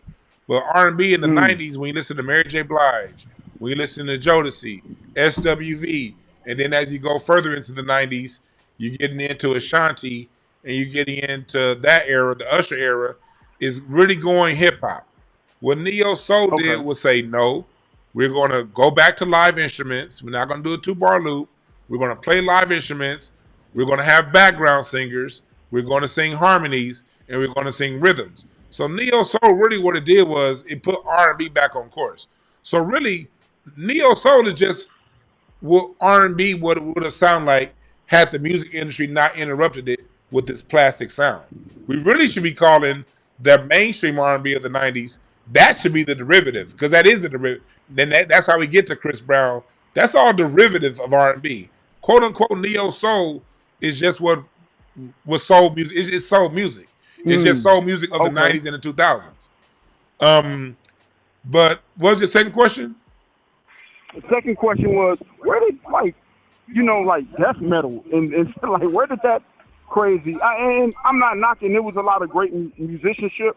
Like we listened to the Metallicas, we listened to those certain rock bands at that time, Napalm Death, those that were back in like the 80s, which is different from classic rock. It's a little bit different. It went like a little radical. Like, where did that arise from? Well, that right there, because I remember metal is John Lee Hooker, Muddy Waters into Jimi Hendrix. And then from Jimi Hendrix, you get Black Sabbath. And what they was doing, but even Jimmy, you got to really focus on Muddy and John Lee Hooker for that, and Bo Diddley a lot for that. And then what the metal, what the Black Sabbath, and what those white acts was doing, they were literally taking whole blues songs and just taking black music and speeding it up. Literally the same song. They wouldn't even change the song. They would Led Zeppelin, all these guys. They would literally just take black music and play it with a louder guitar and speed it up. And that's how so it's literally the blues. Where you get into death metal and all that stuff, that's just further white bastardization. Because death metal is worse than drill. Death metal is talking about rape. It's talking about incest. It's way worse than drill. That's right. But that's just corrupted rural white meth head heavy metal, which comes from Black American blues. Makes sense. Okay, brother. I really appreciate that, man. Like I said, I got to join the Patreon, which I'm definitely got to be on there. I'm a musician myself, and I appreciate everything you do, bro. Yeah, Peace, jump on the Patreon, man. You get a whole history lesson for $6 a month. Yes, sir. I appreciate that, man. All right, man. You have a good one. Peace. Hey, remember that Neo Soul that was the industry trying to commoditize, or what is it, monetize just soul music. And maybe a jester. Listen to this. This is Motown. This is Miss Maxine Powell. Does this sound like this is born out of slave conditions? The Supremes. This is Miss Maxine Powell explaining how she did how she had the Motown acts. They were doing the shake or whatever, but we didn't do it in a vulgar way. She was the person, Maxine Powell's the lady that told the Motown acts how to present themselves. She was born in 1915. Does she sound like somebody that's a product of slavery? With Diana Ross and the Supremes, we worked on singing and expressing herself, looking pleasant and with a smile, and maybe a jester, and how to handle a mic, you see, so that the mic don't handle you. I don't want you ever to look forward, lean forward. You do not protrude the buttocks. Listen to that. You do not protrude the buttocks. You do not protrude the buttocks. How to handle a mic, you see, so that the mic don't handle you. I don't want you ever to look forward, lean forward. You do not protrude the buttocks. You hear? You do not protrude the buttocks. That's Miss Maxine Powell teaching the people at Motown class. Does that sound like slavery, Chris Rock? What's up, Carl? What's your name? Where are you calling from?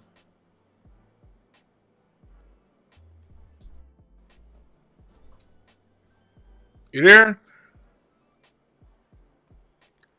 Guess not. Miss Maxine Powell. You do not protrude the buttocks.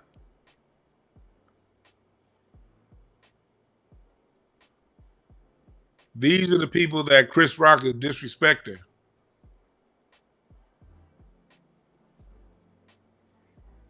She was the one that taught the Motown acts, the Temptations, the Supremes, Smokey Robinson and the Miracles, Marvin Gaye. She's the one that taught them how to address the public. Does that sound like people who were living in conditions of slavery?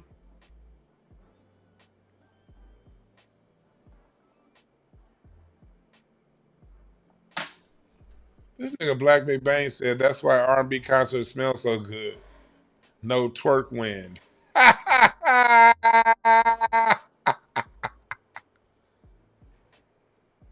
Oh, yeah. I'm about to get up out of here.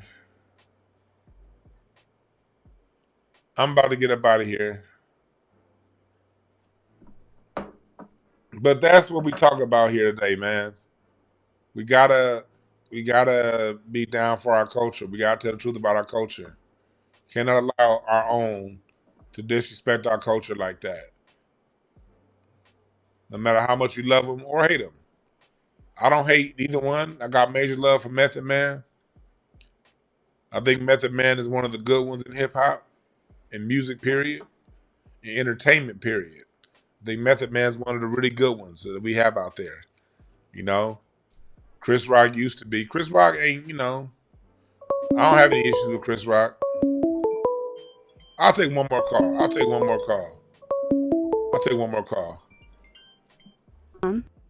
Leslie. What's up, caller? What's your name? Where you calling? Oh, here we go. What's up, caller? What's your name? Where you calling from?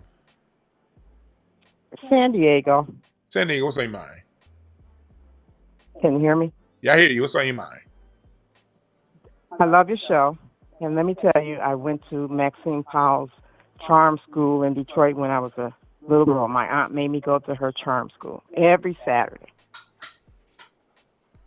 I bet you she was hell on y'all. She was, but she taught us how to be ladies. So that's what's up. Going to her. That's hella cool. Yeah, it was. Yeah, when you brought her up, I thought, wow, that brought back memories. Yep. And, all right, so I have a couple questions for you. So, what was this in Detroit? Yes, I was born and raised in Detroit, but I haven't lived there in 30 years. Yeah. I have another question. Were these slave-like conditions that you were in? Absolutely not. It made me feel prideful of being black to go down to this school, and learn how to, be respectful and a lady. So no, well, absolutely not. Thank you.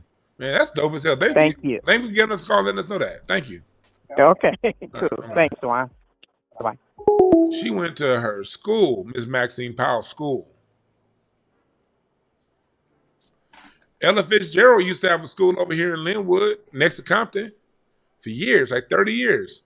One of my moms, Tasha, she went there and her kids went there.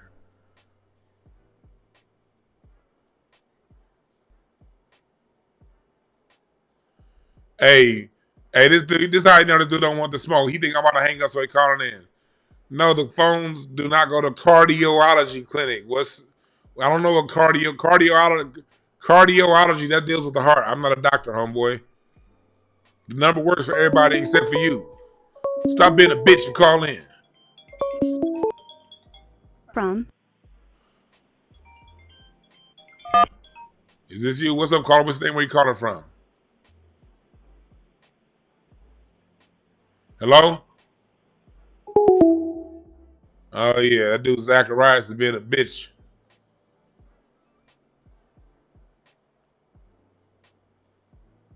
Nigga over here talking about something we grew up in. That was all slave-like nation.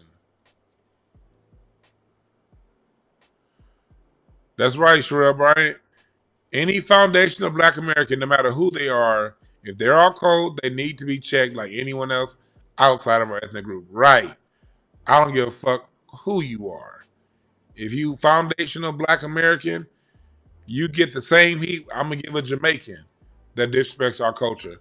And that Jamaican is going to get the same heat I give a white person that disrespects our culture. And that white person is going to get the same heat a Mexican, an Asian, or anybody else that disrespects our culture. Equal smoke.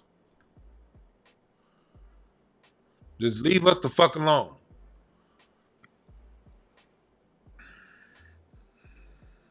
All right? But thank y'all again for listening. I got some shit to do. I'm going to do some music stuff later on this week. Patreon, I'm trying to set up some music interviews. But let me tell y'all something. Chasing down artists is fucking hard, okay? Artists are so goddamn fickle. The interview's on for one day, then you call and it's not. And it's on for the next time, and then you call and it's not.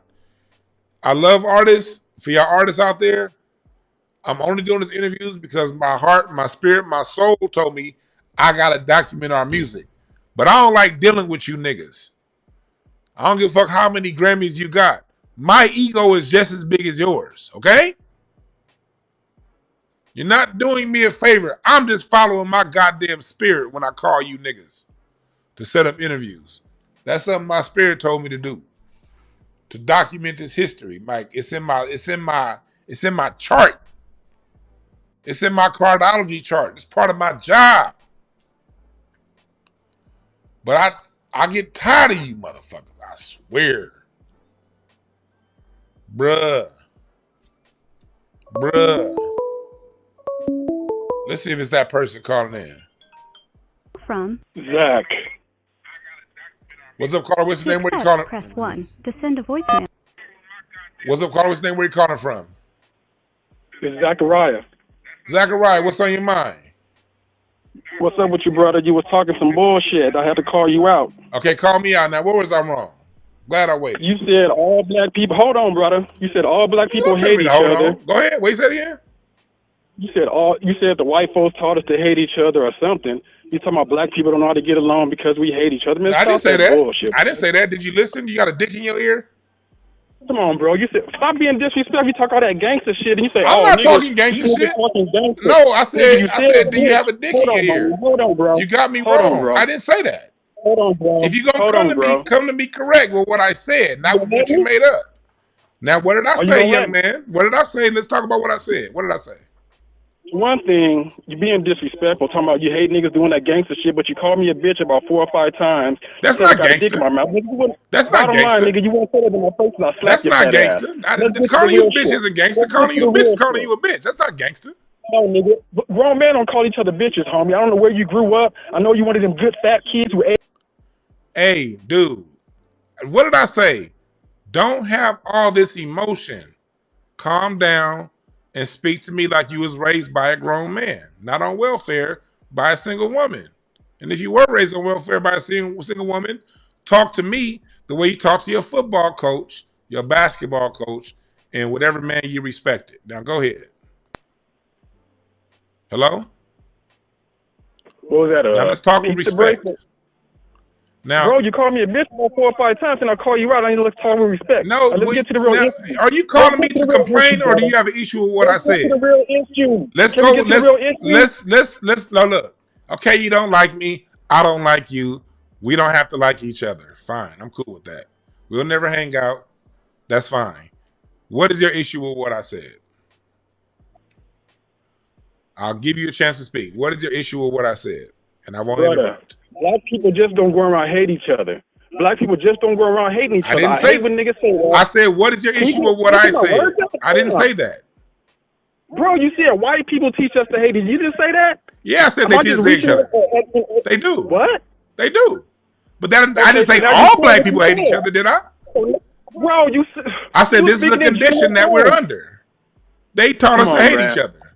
It's Menticide. That's true. Like a bitch when you let me talk. No, you gotta come correct. Man, I heard what you said. I'm not just calling on some bullshit, my dude. You are. I heard what you said, and I hate when dudes say that. Black people just don't go around hating I on didn't each other. say we just. You put just. You let me speak, bro? You put just. No, I can't. Look. My skin crawls when the man's voice gets all high. And, bruh, let me clarify that. I did not say black people just hate each other. I said we were conditioned to that as a culture. And culturally, that's true. Explaining, bro. It does not mean that all black people hate each other. I have a certain level of aptitude that I assume that you have. That when I talk about how we're trained, when I talk about how we're educated, we should all understand that 100% of the people don't fall victim to the bullshit. But overall, 7 out of 10 do. What's wrong with that? Bro. 7 out of 10 do. Come on, man. There's no come on, man. That's what I said. You didn't even let me get to what I'm gonna say, bro. You done cut me off like 10, 15 get to what you're gonna say. Get to what you're gonna say. White people get pissed off because black men in general, every time we see each other, we give each other the heads up. Like, homie, I got your back. If something go down in here, bro, I'm here with you. You said white people get pissed off at that? How white people get? White people get pissed off? Huh? We ain't even in the same. Mumbling and bumbling, bro. Can I speak? White people get pissed off at that, huh? Bro, white people hate the fact that black people stick together in general. I've heard multiple white people on national TV say when they see black men go by, they give each other a heads up. They're like, damn, I wish white people did that. So, nigga, what are you talking about? We don't just go around hating on each other. It's certain niggas that's conditioned to hate. If you're going to hate, you're going to hate. But don't generalize like black people just hate because, man, stop that. That's what I said. Hold on. Now, you said what you had to say. That's my turn to talk. It's my turn to talk, Heathcliff. 7 out of 10 black people do hate other black people. Giving a head nod doesn't mean you don't not hate on people. I've gotten head nods from plenty of people who have stabbed me in the motherfucking back. These are two different conversations. The way we've gotten to where we've gotten, the reason why we are where we are is because every time we're about to move forward, there's some hating ass nigga that got paid by a white person to undermine what we're doing. That's either true or untrue. And I can prove this, whether we're talking about the Nation of Islam, whether we're talking about the Moorish Science Temple, the Black Church, whether we're talking about the Denmark Vesey report, whether we're talking about Martin Luther King and what that Bayard Rustin bitch ass was doing, we can prove it time and time and time again. It is us internally that the white supremacists use to undermine whatever we're doing. That's either true or untrue. And if it's not true, show me the example where that, if it's not true, show me the time that did not happen.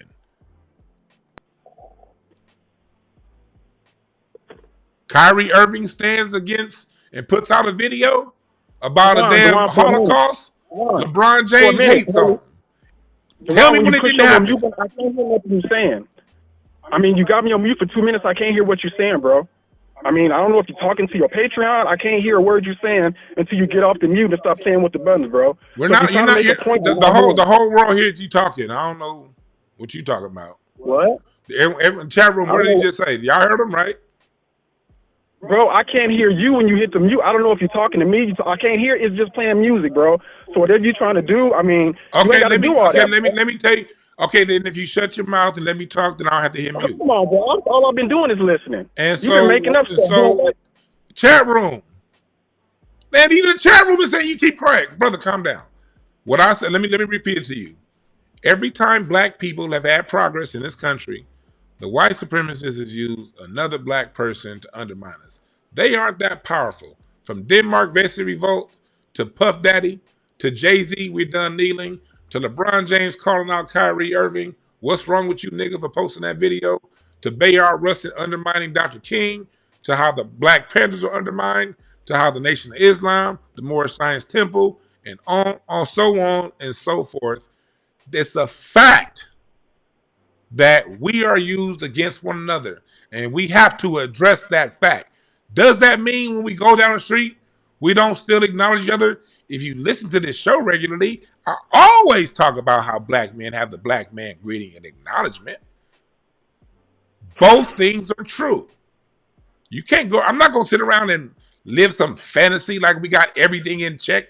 If we had everything right, first off, if we had everything right, do you think these skinny ass crackers could have a rule over us if our shit was in order? They only dominate us because we're not in order.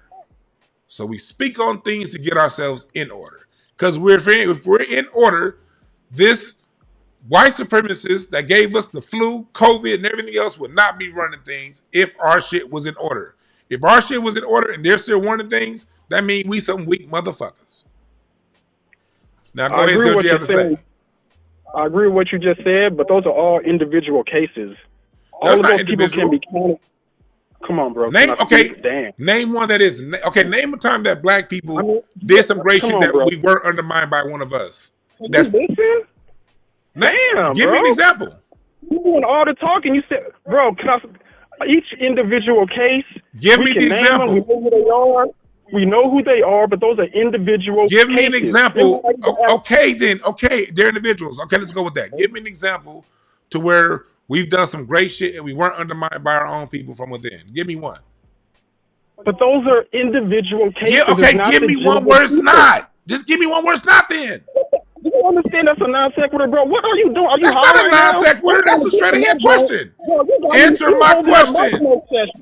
You holding up my smoke session with your bullshit, bro. You ain't got no smoke. In general, you don't have no smoke. In general, black people treat each Answer other my right. question. You want to know if black people sabotage? What, dude? Man, come on, bro.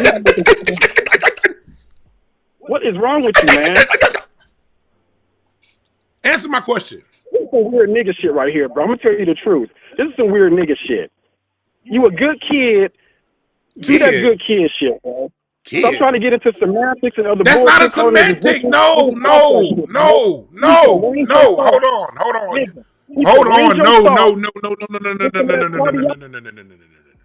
That's what we're not gonna do.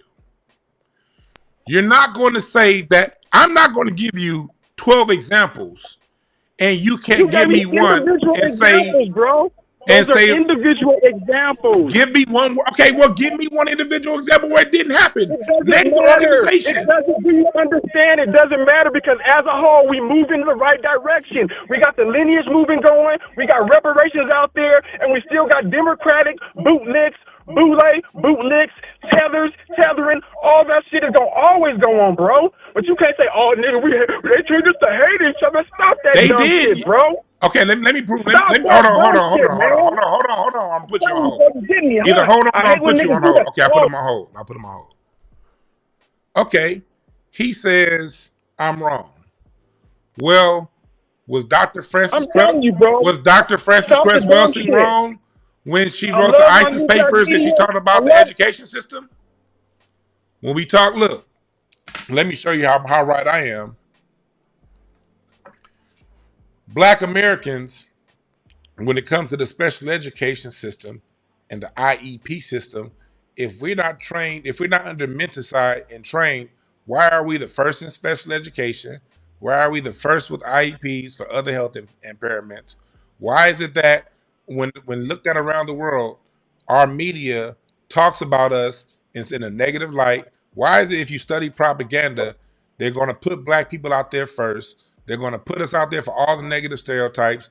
Going back to the late 1800s, post-Reconstruction, why? These are all things that are true. Whether you watch, you can go from the propaganda point of view, you can go to the education point of view, and all I'm doing is bringing awareness to what's been happening to us. We didn't put that on ourselves. We didn't put that on ourselves. They put it on us. Let's go in that direction. The reason is because we're black. That's the only reason. Y'all don't understand the main script of this whole I damn didn't world. ask the reason, and that's not what I asked. I said, is this happening, yes or no? It is happening. Then I'm right. So what? Then I'm right, stupid. God damn, I'm right. That's all I'm saying. You hear this shit? I'm right. Bro, you haven't let me talk once. You just stop the music, just start doing stuff. Bro, the main script, the reason we struggling is because we're black. Everybody knows that, bro. That's why I get frustrated when niggas say, I don't. So the color of our skin, so we're struggling not because there's a system that's against people who are black. A system that hates our skin. And how does it? And what does Nina Fuller say in an independent commissioner conduct? Where does white supremacy get us? Education, entertainment, labor, law, politics, sex, and war and counter war. Yes, it's happening. So it has to be addressed, homie. What are you talking about, bro? We're not addressing that right now. You the one just told me to stop talking about it. Come on, bro. I never said that. You literally just saying, I don't know why you're saying all this. I don't know why you're saying that. Because it's true. Come on, bro. Come on, bro. This don't work with grown man, bro. If we were standing it's working real good right now on you. You looking stupid than the motherfucker. On the radio, bro. You can't just say stupid stuff and not expect consequences. That's not stupid. Look, bro. I asked you to back. Don't talk about that. I asked you to back what you're saying. Just give me one example. Just made that up. I just said give me one example. You just made that up, bro. I never told you not to talk about it. I ain't even left my mouth, bro. You literally just said, why are you talking about it? You literally just said you shouldn't be talking about it. Chat room? Come on, bro. Chat room, did he not just say you shouldn't be talking about this? You want to talk about the black struggle? We can do that, but all this other stuff you're doing, bro, I don't know where you're going with this, bro. I'm serious. Well, sit back and listen and stop talking so goddamn much and figure it out. That's all you've been doing is talking. Ain't making no sense. To who? Oh, to you? Oh, I'm fine with that. Oh, I'm making sense. I'm making sense to a lot of people up in this motherfucker. I'm gonna make this to you. Now you on your high horse? Sometimes you gotta look in the mirror. Bro, you got problems going on, bro. I like your channel, but your channel ain't that big to be on the high horse, I don't bro. care. Look, then leave the channel then, goddammit. I'm not begging for followers. Fuck you and anybody that says so. You got a problem already. You ain't even that big. Damn, boy. If you really blow up, I'm big. I'm bigger than you. You calling into me. You've been babbling. You've been doing on white not safe. Put it like this. I'm bigger than you. I'm bigger than you. You're calling in, talking to me. I don't know who the fuck you are. Bro, I won't remember who you are. So either, yeah, the chat room is call in and call me a bitch, and I called you out, and you like, oh, I did. No, I asked you to give me an example that you couldn't give me. Because you want some bullshit. You want to waste time, nigga. You calling me? Give me an example of the bullshit I said. You've been on the phone 15 minutes and gave me one example to prove what you're saying. Not one. You ain't gave me a book reference. You ain't gave me a YouTube link. You ain't gave me a quote. You ain't gave me none of that shit. You just over here mad. You've been running that fat face. You over here talking like, look at you. We can talk about look at you right now. I don't like talking to niggas like you. No, I don't. I don't have patience for men whose voice gets raised, who cannot speak, who cannot say, okay, DeJuan, you're wrong. but correct me. I'm okay with correction. I am totally okay with being corrected. What I'm not okay with is saying, you're wrong in the duty head, and I'm not going to give you an example as to how to make it right. That's what I won't accept. Now you're doing funny If I'm voices. wrong, I'm wrong. Show me where I'm wrong. I'm a white girl. But don't call me a duty head, say I'm wrong, and then not be able to prove where you're right. Prove yourself right.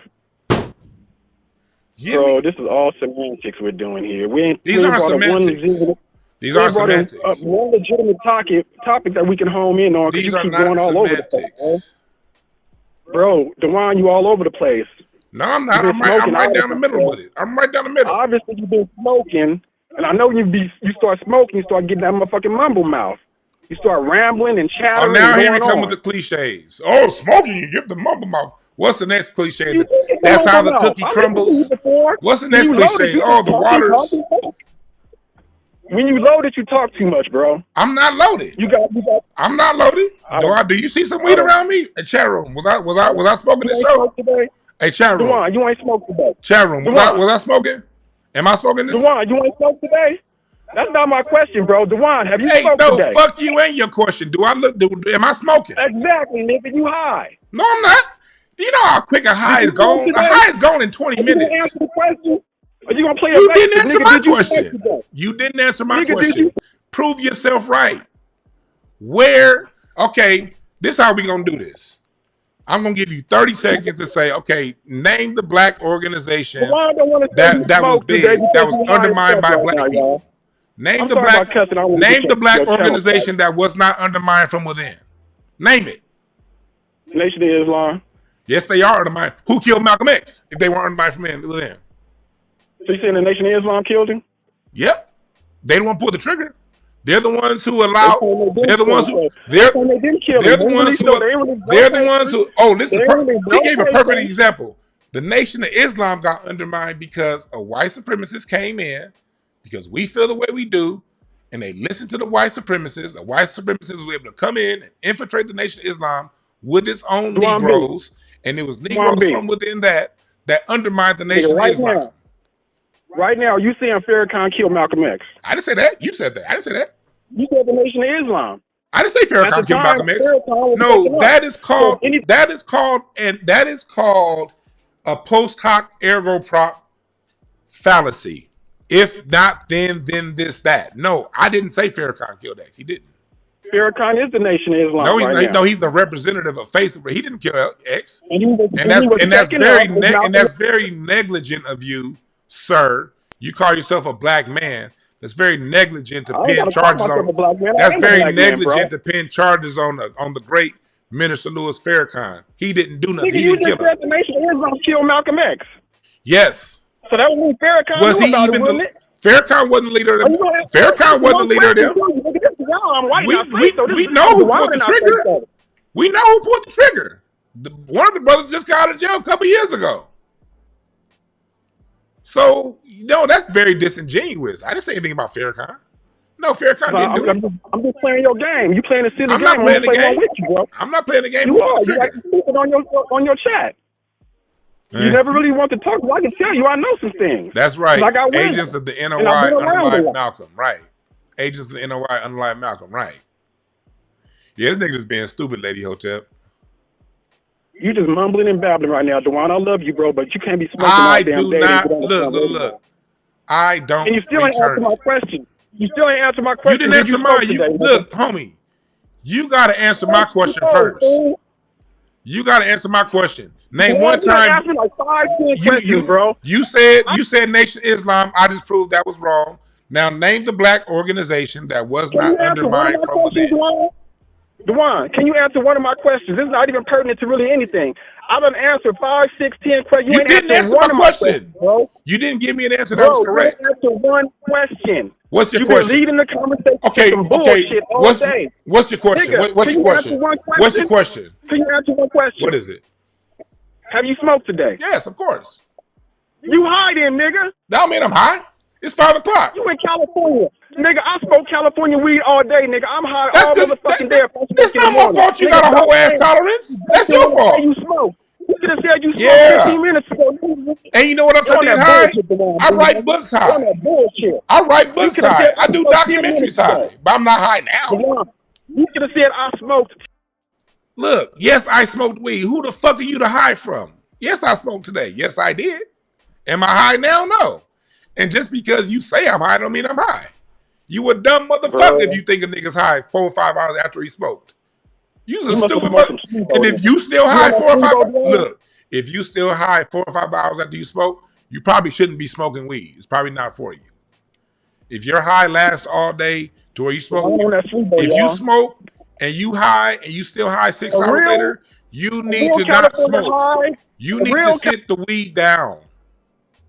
If you put it on the joint at 12 o'clock, messes up the production, your production of the day, you need to sit the weed down. Juan, how long is the high supposed to last if you got some good weed? Look, brother, I'm not about talking about weed with you. You called in and said I was wrong, and you ain't answered my question. No, I don't want to ask. No. I'm not answering questions from a dumbass. You weird. You stupid. You asking stupid ass questions. You're mad that you couldn't prove your point. You're angry and crying because I said something that you didn't like. You can't handle it, so you're calling in crashing out. You couldn't prove what you had to say. You couldn't prove a point. So now you want to say, did you smoke weed today?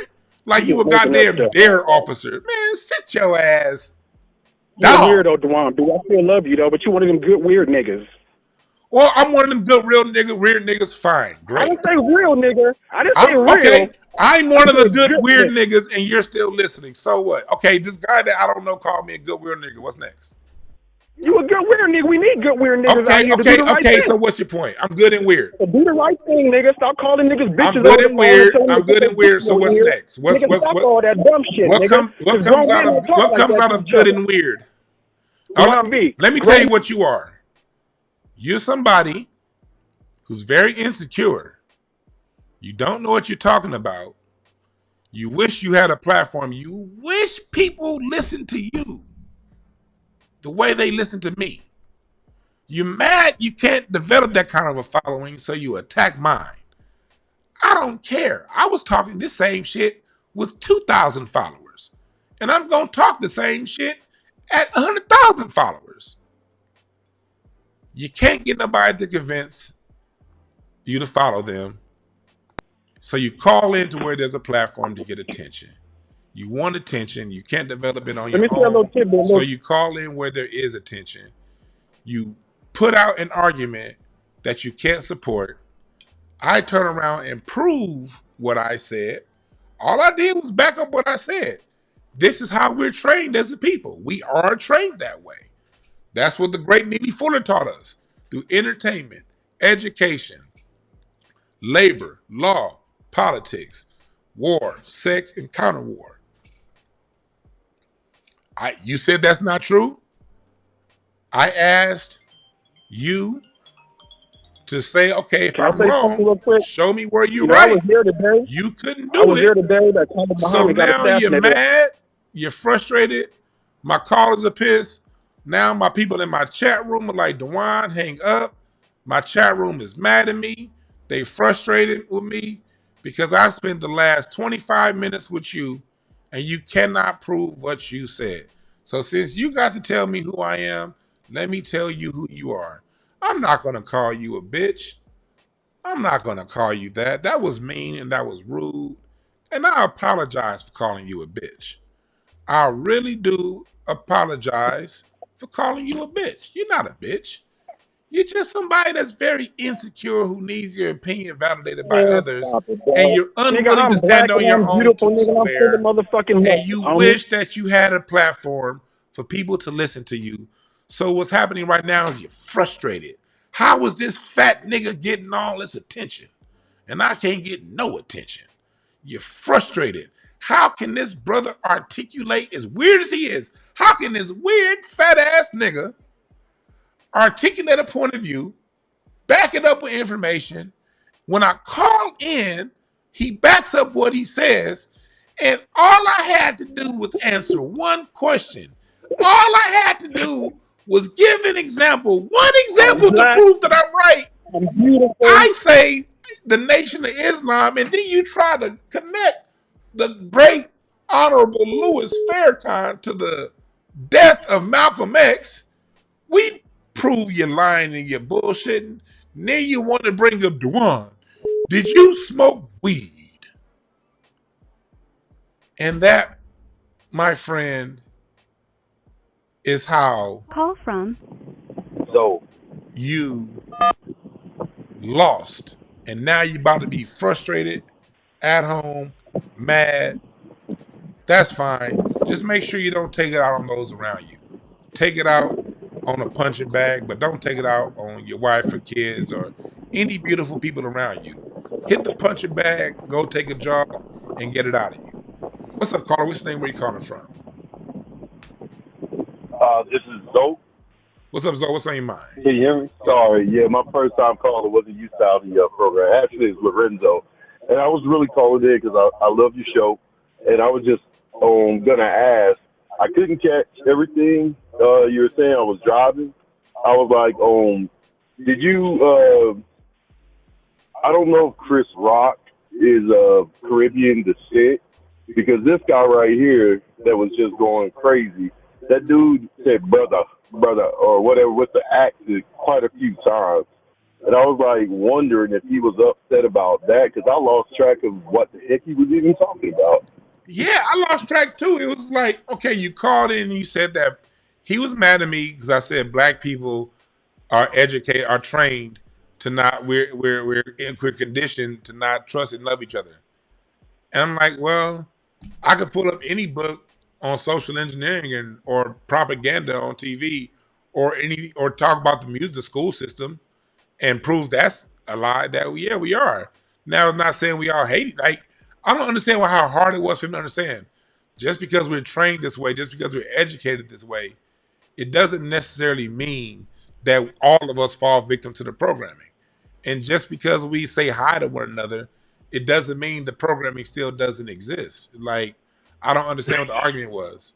But I guess his argument was I smoke weed. Yeah. I don't know. Yeah. I mean, man, that guy he called in really just to yell at you. Yeah, he's frustrated. I'm like, I saw, I didn't see it yet, but I think you did I don't know if you called them shows or whatever yesterday about gospel being colonized, I believe, or something along those lines. And then I saw a clip of the guy, and I'm like, the way you were trying to tell him about how everything, like a lot of our movements and things like that get undermined from the inside.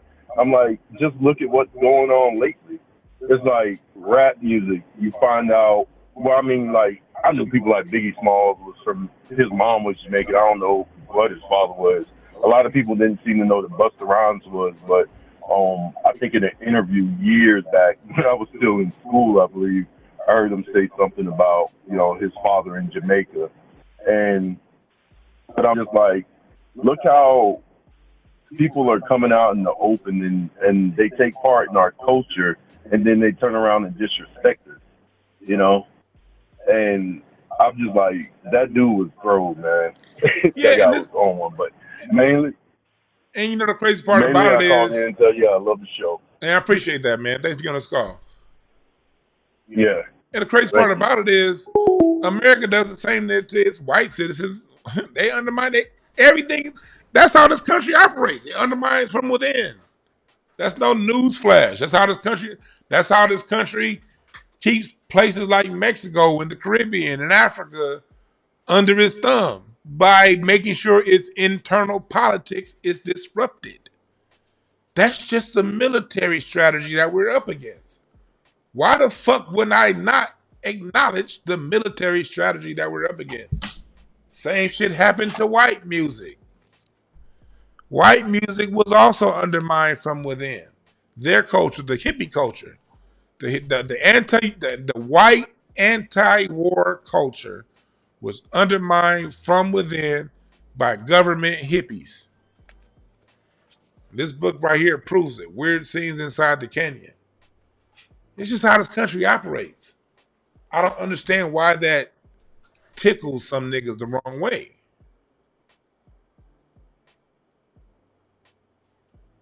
I don't get it. Yeah, Farrakhan's on code. That dude really tried to bring Farrakhan into it. Are you saying that Farrakhan killed Malcolm X? No. Farrakhan wasn't even the leader of the Nation of Islam when Malcolm X got killed. Like, what kind of stupid ass comparison is that? Farrakhan wasn't even the leader.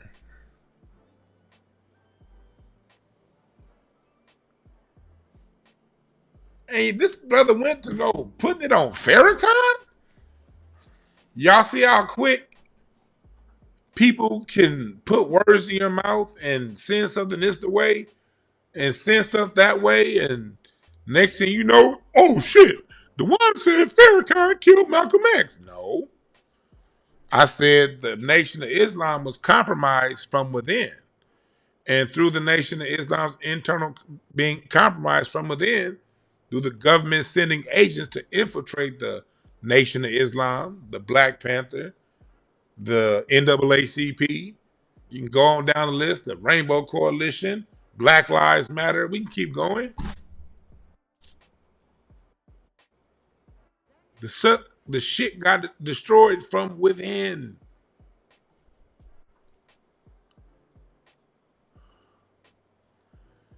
Yeah, you're right. He did try to gaslight me, but he had no kerosene.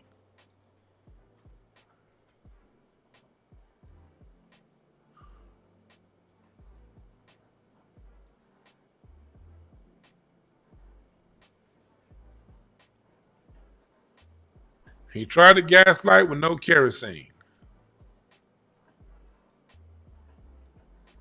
And that's the issue. People call in and they want to be heard. And then the dude, you're right.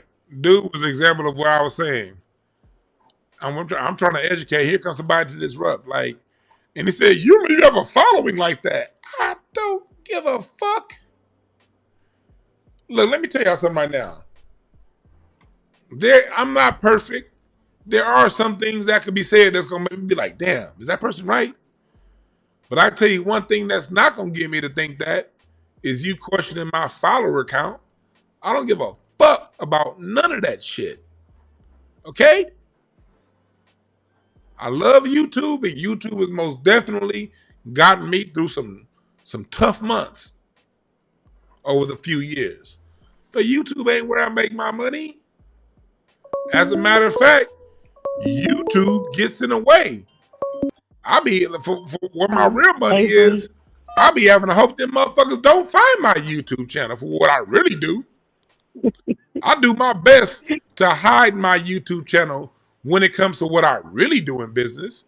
When it comes to what puts enough money in my pocket to take my wife on vacation and live a decent lifestyle and be in wine country, that shit, I'd much rather they never know I'm on YouTube. Please don't find my YouTube channel. What's up, caller? What's the name? Where you calling from? Hey, Brother Dewan B. My name is Avery. I'm calling from Atlanta, Georgia. First of all, I want to say you are awesome. I love your channel, and I know everybody on here feels the same way. That dude was a time waster, and a lot of times I think these people be cosplaying. I think that they're coming from, you know, a lot of the tethers are mad, and so I think that's what that was. I wanted to go straight into gospel because I am a gospel singer, and I don't know if you ever heard this interview, but it was back almost about 15 years ago. There was a white woman named Martha Manuzzi, and they did a interview with her one day, and she stated that the reason why gospel music is not as anointed or gifted was because we do too much running, and we do too much performative stuff. And I can't remember his name, but there was a gospel singer. He used to be the lead praise and worship leader at what's the guy who died? What's his name? The pastor. Yes, he used to be there. He went off on her, and he let her know, first of all, ma'am, don't you ever, you know what I'm saying, try to make it seem like, first of all, anybody who would divide gospel music that's going to, I mean, music period that's dedicated to worship, why would you do that? He went off on her, and then like she never apologized. And so I feel like that cat from Maverick, all he's doing is repeating what he's hearing other people say. I remember when I was singing for a Baptist church, and it was an extension from First Baptist, which is normally white, and then you have the Second Baptist. Well, I was singing. We did a program. We went to an all-white First Baptist church. So we sung pretty well, and afterwards, they congratulated us and everything, but they were saying, oh, y'all didn't have to sing so hard. You didn't have to do, and that's how they feel about our music. But with me being a gospel singer, we sing from our soul. We sing from our heart. We do not sing, what I'm saying? It's not just about money or just about people, just acknowledging us, but that's the way that we reach down from the pit of our pain and we sing from.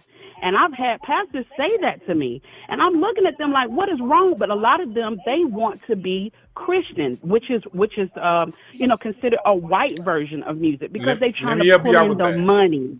Let me help you out with that.